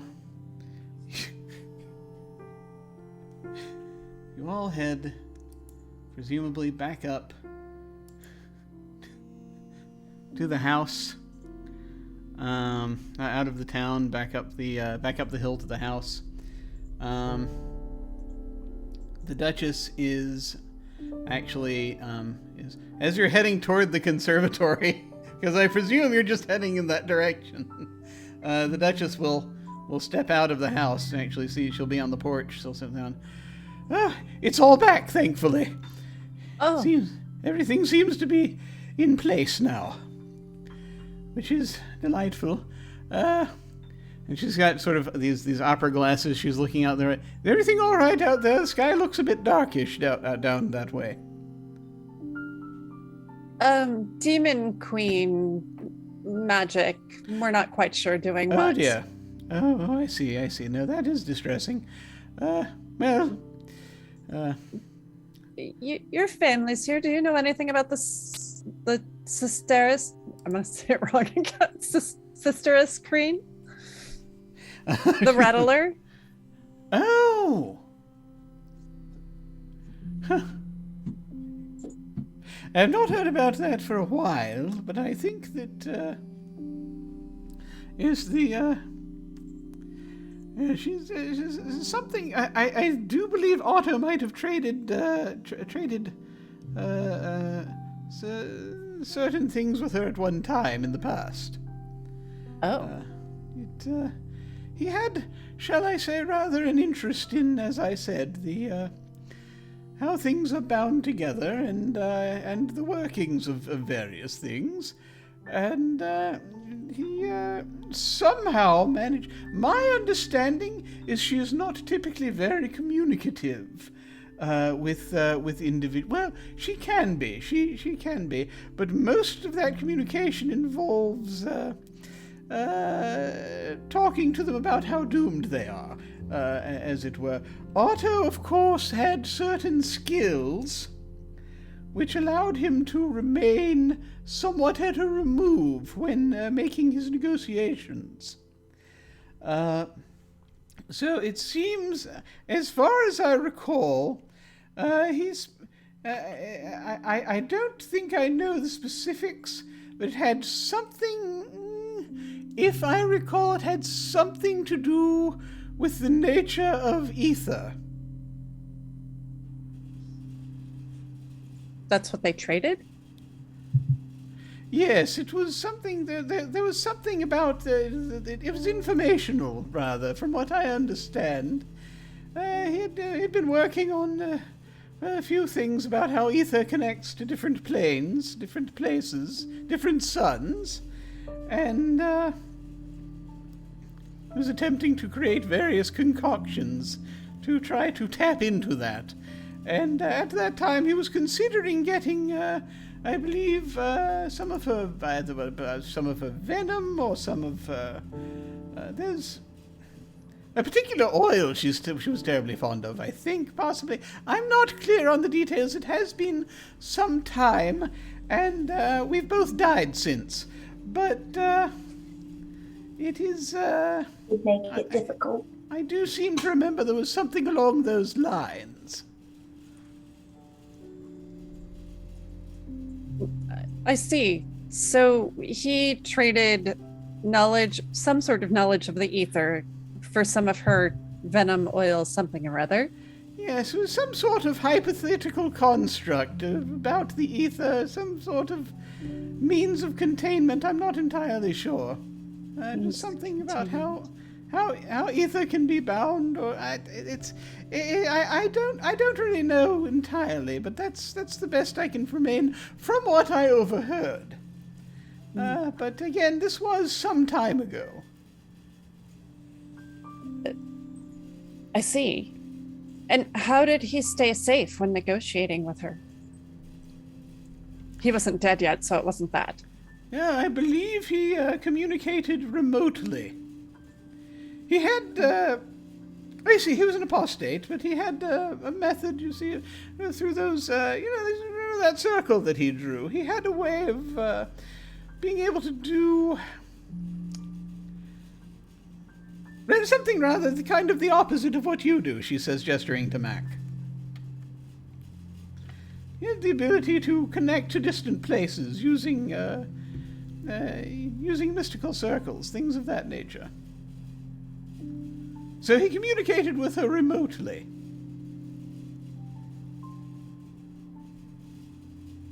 He was quite good at it. Sounds all right, I guess.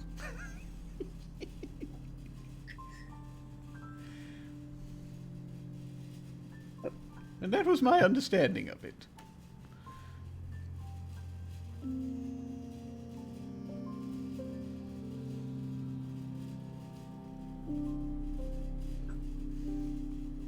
Well, I'm glad your house is all back together. Yeah. Oh, thank you very much. I do appreciate it. Are you...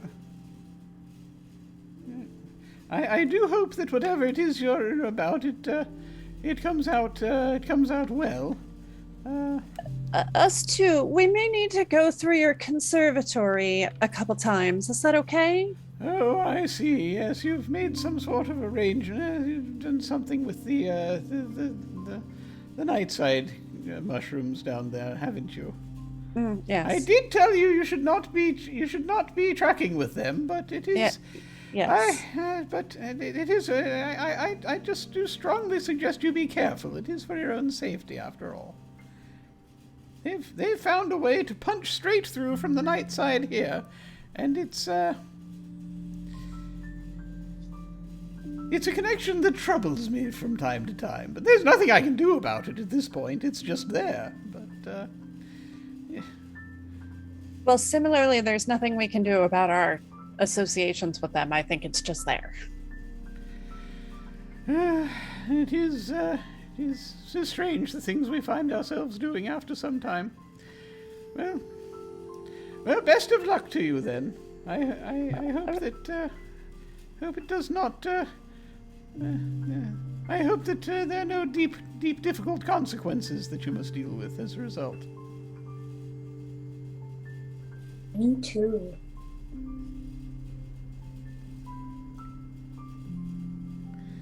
I just wait for one of my friends to say that they're sure it'll be fine and nobody says anything. I'm like, oh no.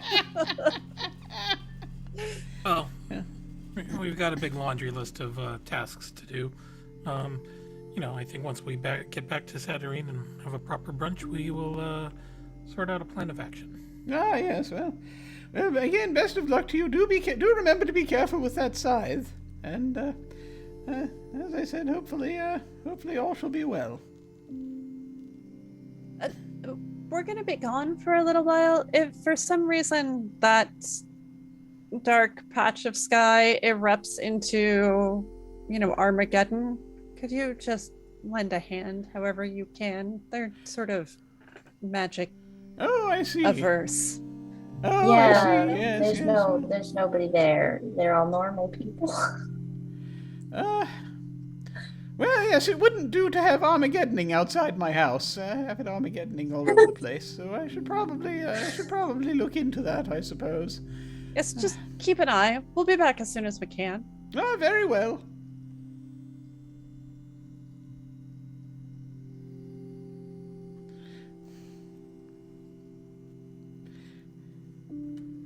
She just sort of is turning around. She's heading back toward the house. And she's just sort of muttering as you sort of hear her say, "No, it just doesn't do to have Armageddoning happening outside when you're trying to take tea. It's beautiful for a few seconds, but then after that you just can't get anything done." She heads in, closes the door. I love her so much. She's the undead grandma I've always wanted.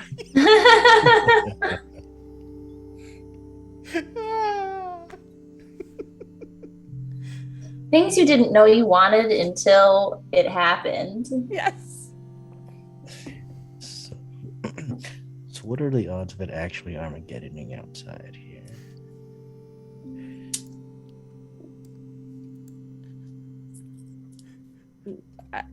Vor is not here. Vor is the one who's good with odds. Oh, yeah.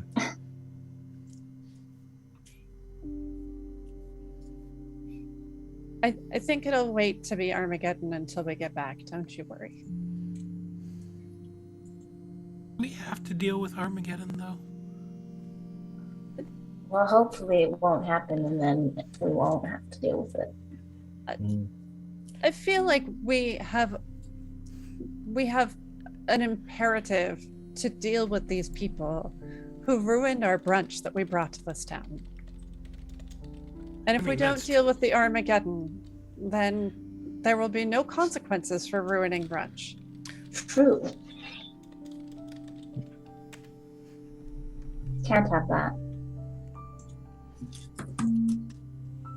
We brought something beautiful here, and now it's gone.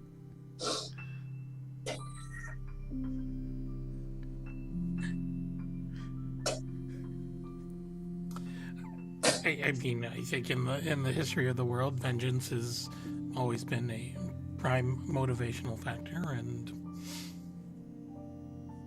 well, I think brunch is a very good reason to wreak vengeance.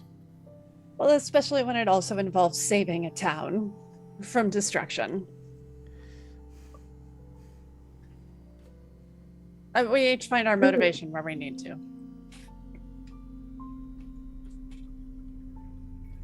How many Armageddons have there been already? Here or everywhere? In the general sense, there's been at least one. I was involved in it. I think we were all involved in it, actually. Makes me wonder how many there were before the one. So no, there's been that one book did say it had happened more than once before, and that it would happen again. So. I think you still have that book also, by the way. Do I? Yeah, you took it on the train with you, so... Oh, that's true. I mean, I know there's been more than one collapsing conundrum, but I'm pretty sure those aren't the same thing. Well, should we go back to Saturine? Yes, let's. All right. Find some food and see if we can get you brownie points with the goetics. Yeah. All right.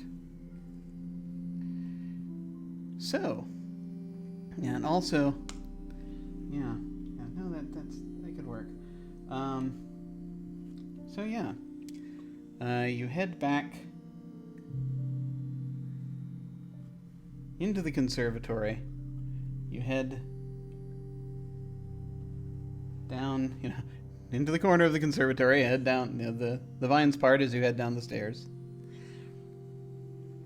And you head in through the portal. Move the sheet aside and you head into the portal.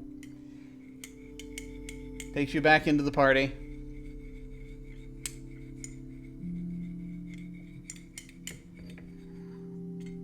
I have one more card that I just need to pull to check on something. Just one more. Oh my goodness.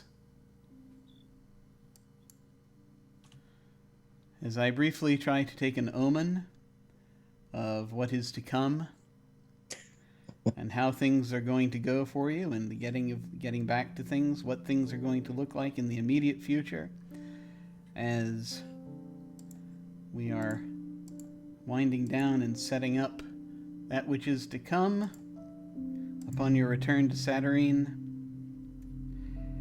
And the card, it would appear, that I have drawn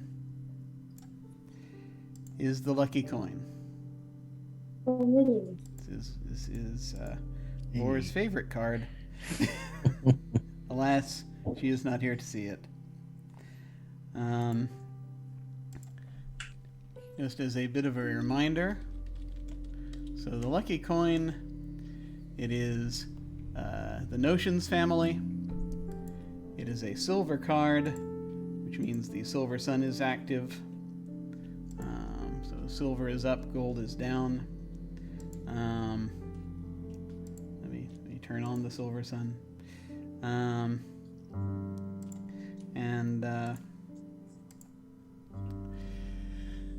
Its notions, its meanings are good fortune, wealth, freedom, unexpected luck, unstructured.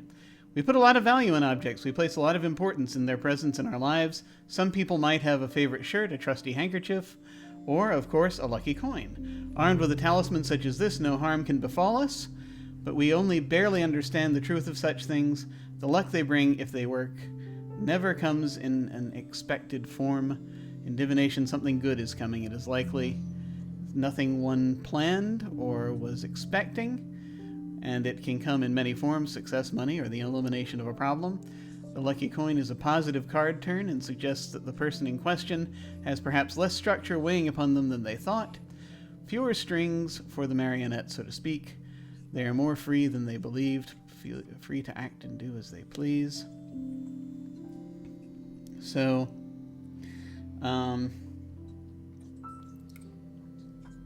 you're entering through as as it turns out, because now that you've got a proper anchor, the co-locational trawler is working again, and so those thousands of tiny sensor nets drifting through the actuality are back, actually, functioning properly.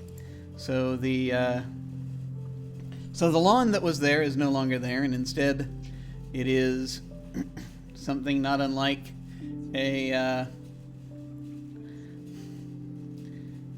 you're passing through something not unlike a casino as you enter the party.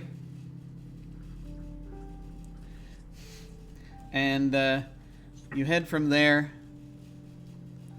through. You find your way once again to the to the observatory, and you're able pretty quickly, as you find in your notes there, you've got queued up and ready the locations of the in Saturnine, those two doors. You can actually pretty much establish tethers to those pretty easily.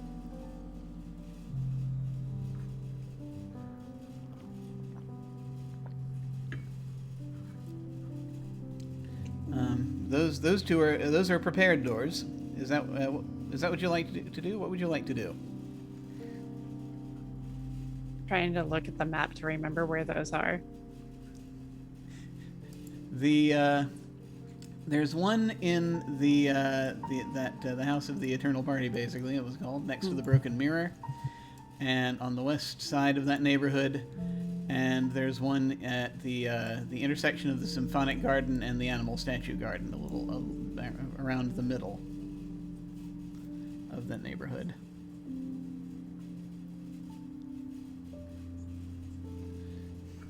So you can easily put them there, or if you want, you could even go for a new tether somewhere else. It's up to you.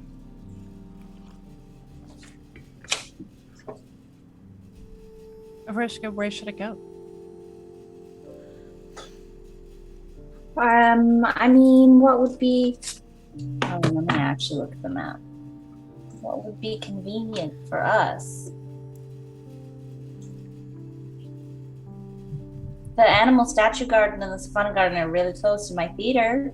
That's true.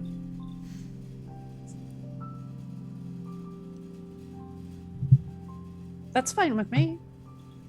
That's pretty centrally located. It's true. It is kind of in the center of town. Oh, it's really close to Mac's hostel too. Not terribly useful anymore, but.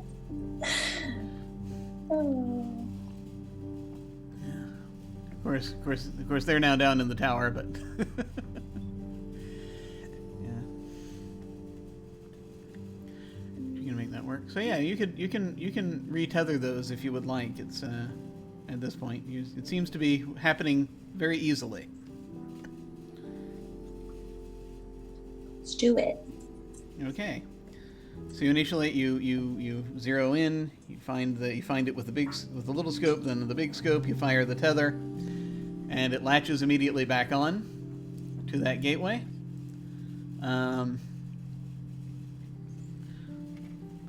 And do you want it just to open from the main? Now here also is an interesting thing, is you can establish a doorway from the party entrance to there, or from another part of the party if you prefer.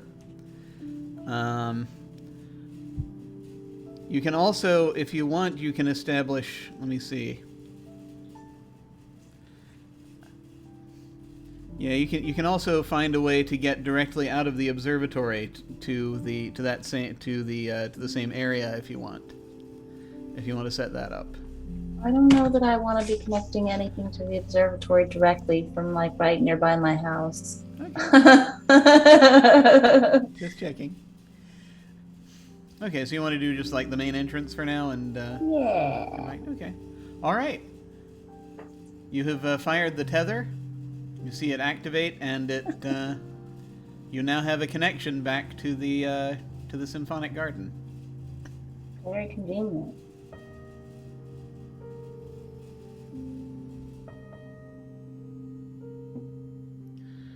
And yeah, you can still now.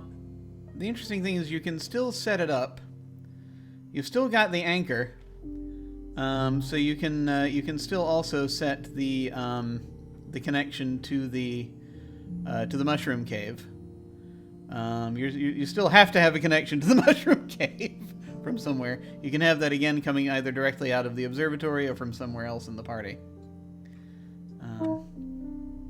Go with somewhere else in the party for now. I really don't want the mushrooms anywhere near my observatory either. Okay.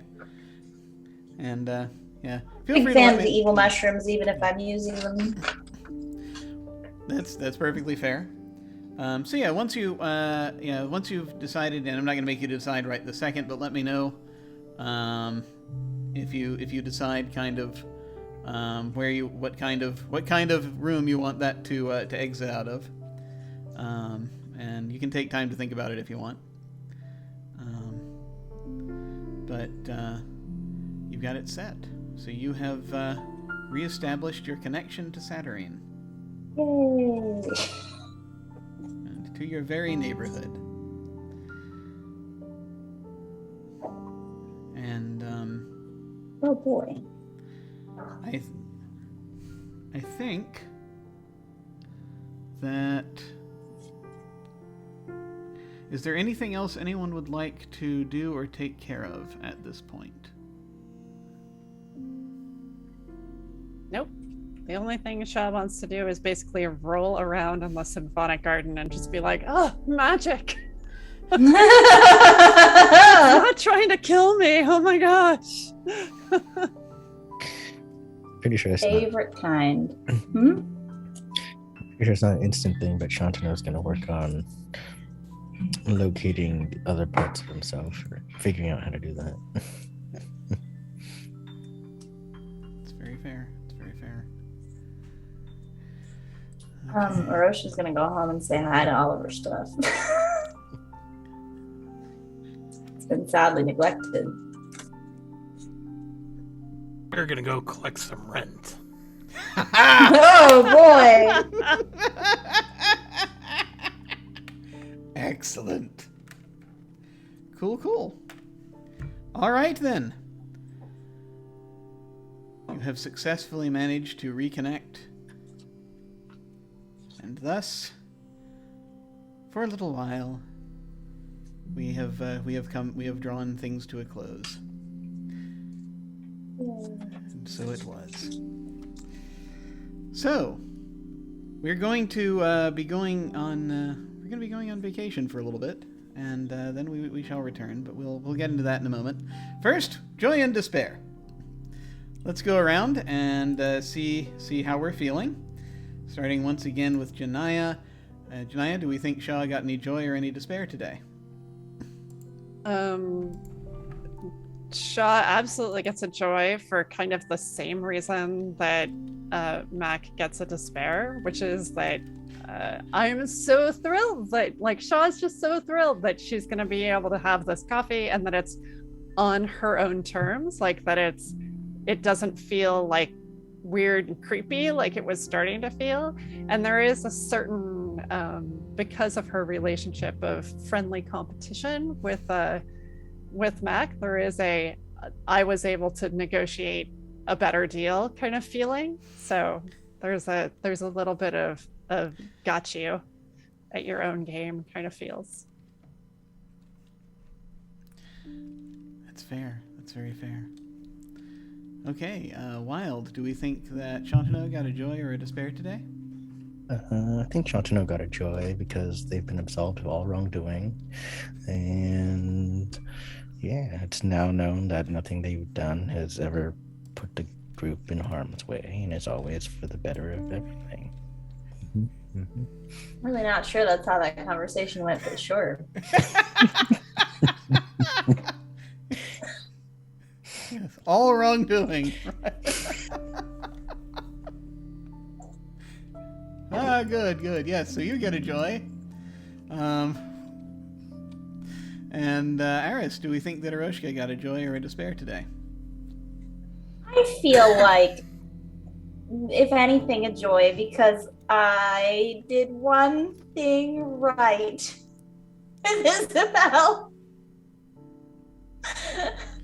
That's progress, right? Yeah, I think so. And finally, Anino, do we think that Mac got a joy or a despair today? The despair. Did not really appreciate losing influence to a spirit, to an angel, to another Vizsla. Curses. Who is not even a Goetic. Yeah. What the hell, man? Curses. Excellent. It's fine. We got the scythe. That's true. You did get a hold of the scythe. So heavens help us, you now have Death's scythe. Let's see what happens. Oh boy.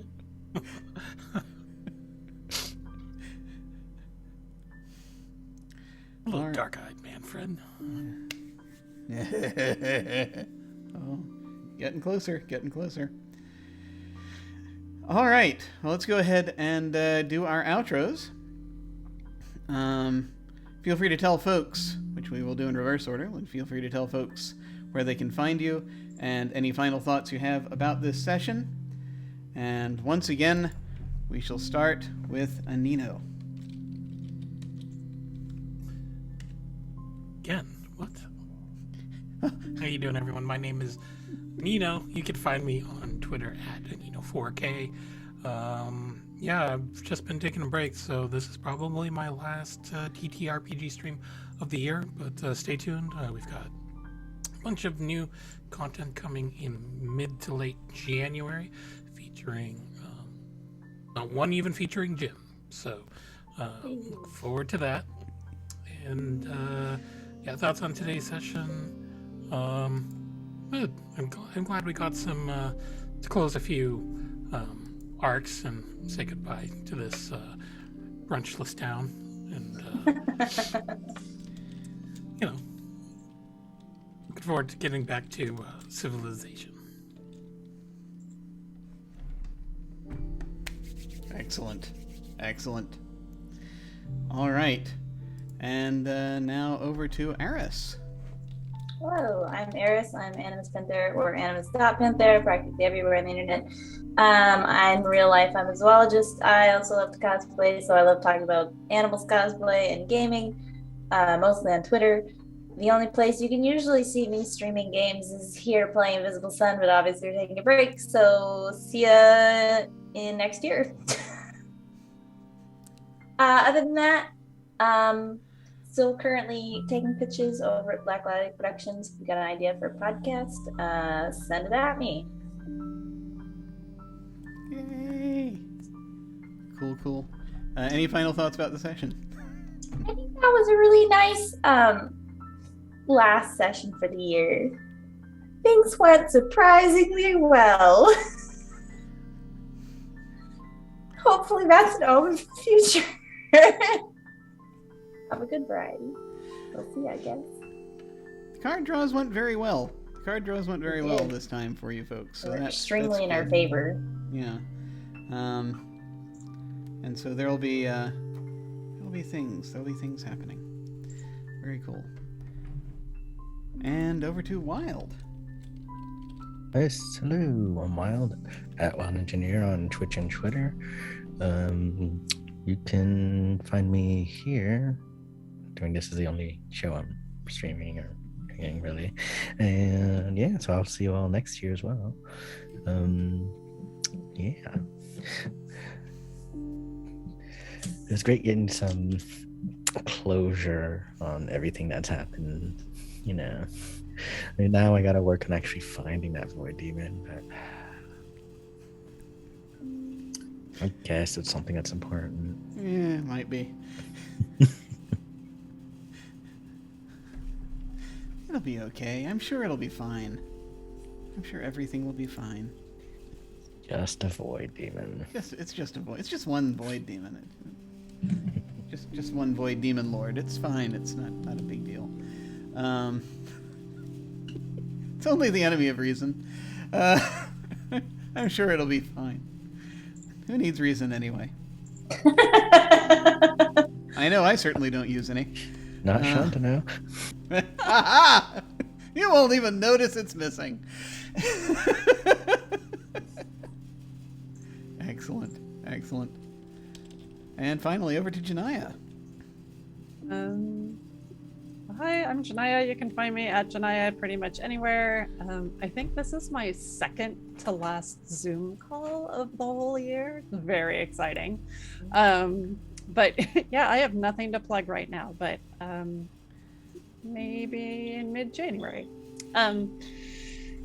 Yeah, I'm glad we kind of tidied things up. I'm glad that we ended up back in Saturnine.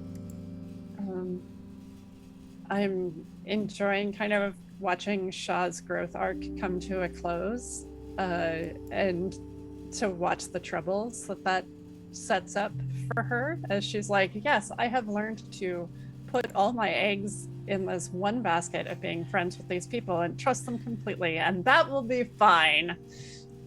So yeah, just kind of looking forward to seeing how that turns out.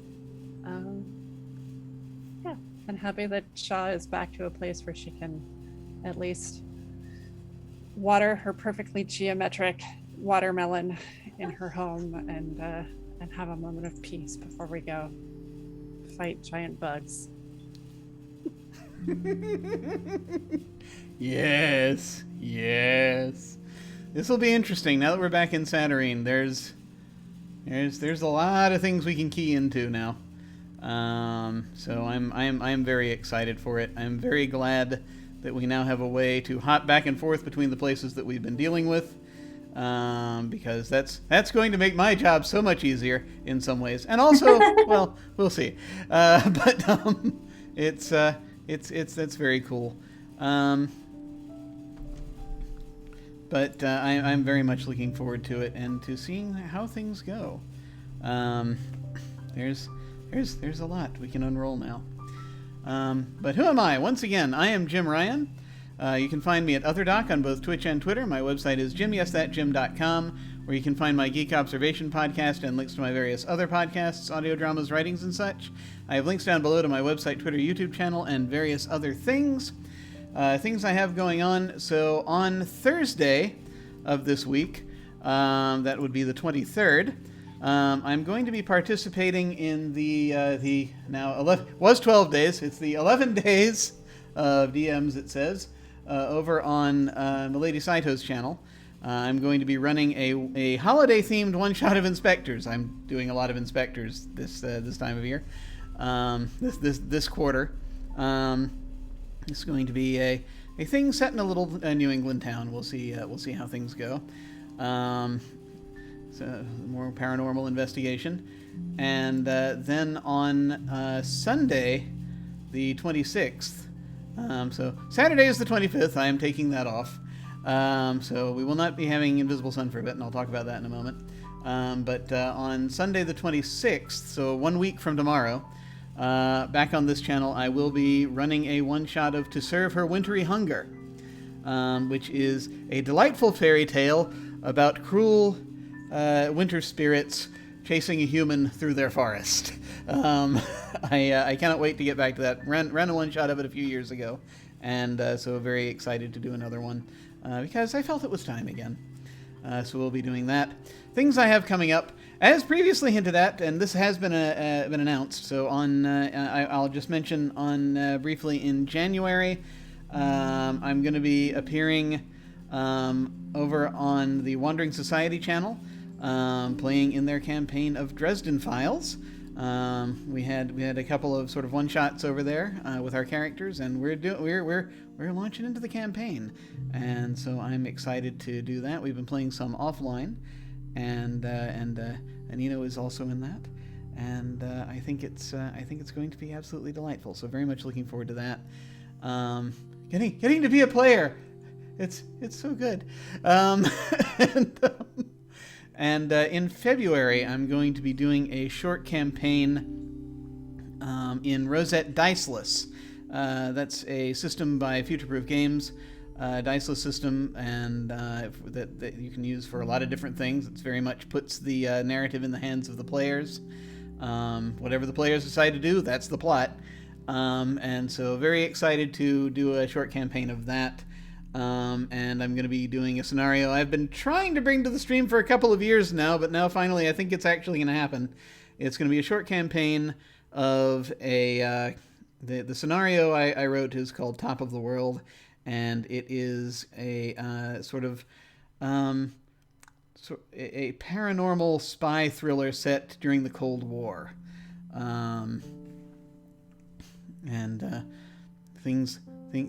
A bit of, shall we say, if you smashed John le Carré and David Lynch together, this is kind of, I hope, what you get.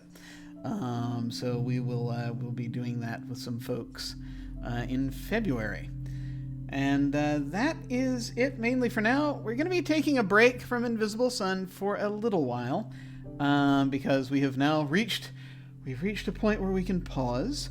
So obviously we're pausing for the holidays, and we'll be resuming probably sometime in January. Probably sometime in I think probably it's gonna. We'll talk about the exactly when it is. But I wanted to take a little bit of a break once we manage to get back to Saturnine. So we're gonna take a little bit of a break, and then we will come back. This will not be as short as the previous break. Not if I have anything to say about it. But we'll be back. That wasn't a short break at all. Short? No. Did I say as short as the previous break? You mean as long? I do mean as long. Neither as long nor quite as short. In fact, considerably shorter than the previous break. The previous break was quite short. Was quite long. Why am I? Okay. When Jim begins losing his ability to say words, he knows that it's time to end the stream. So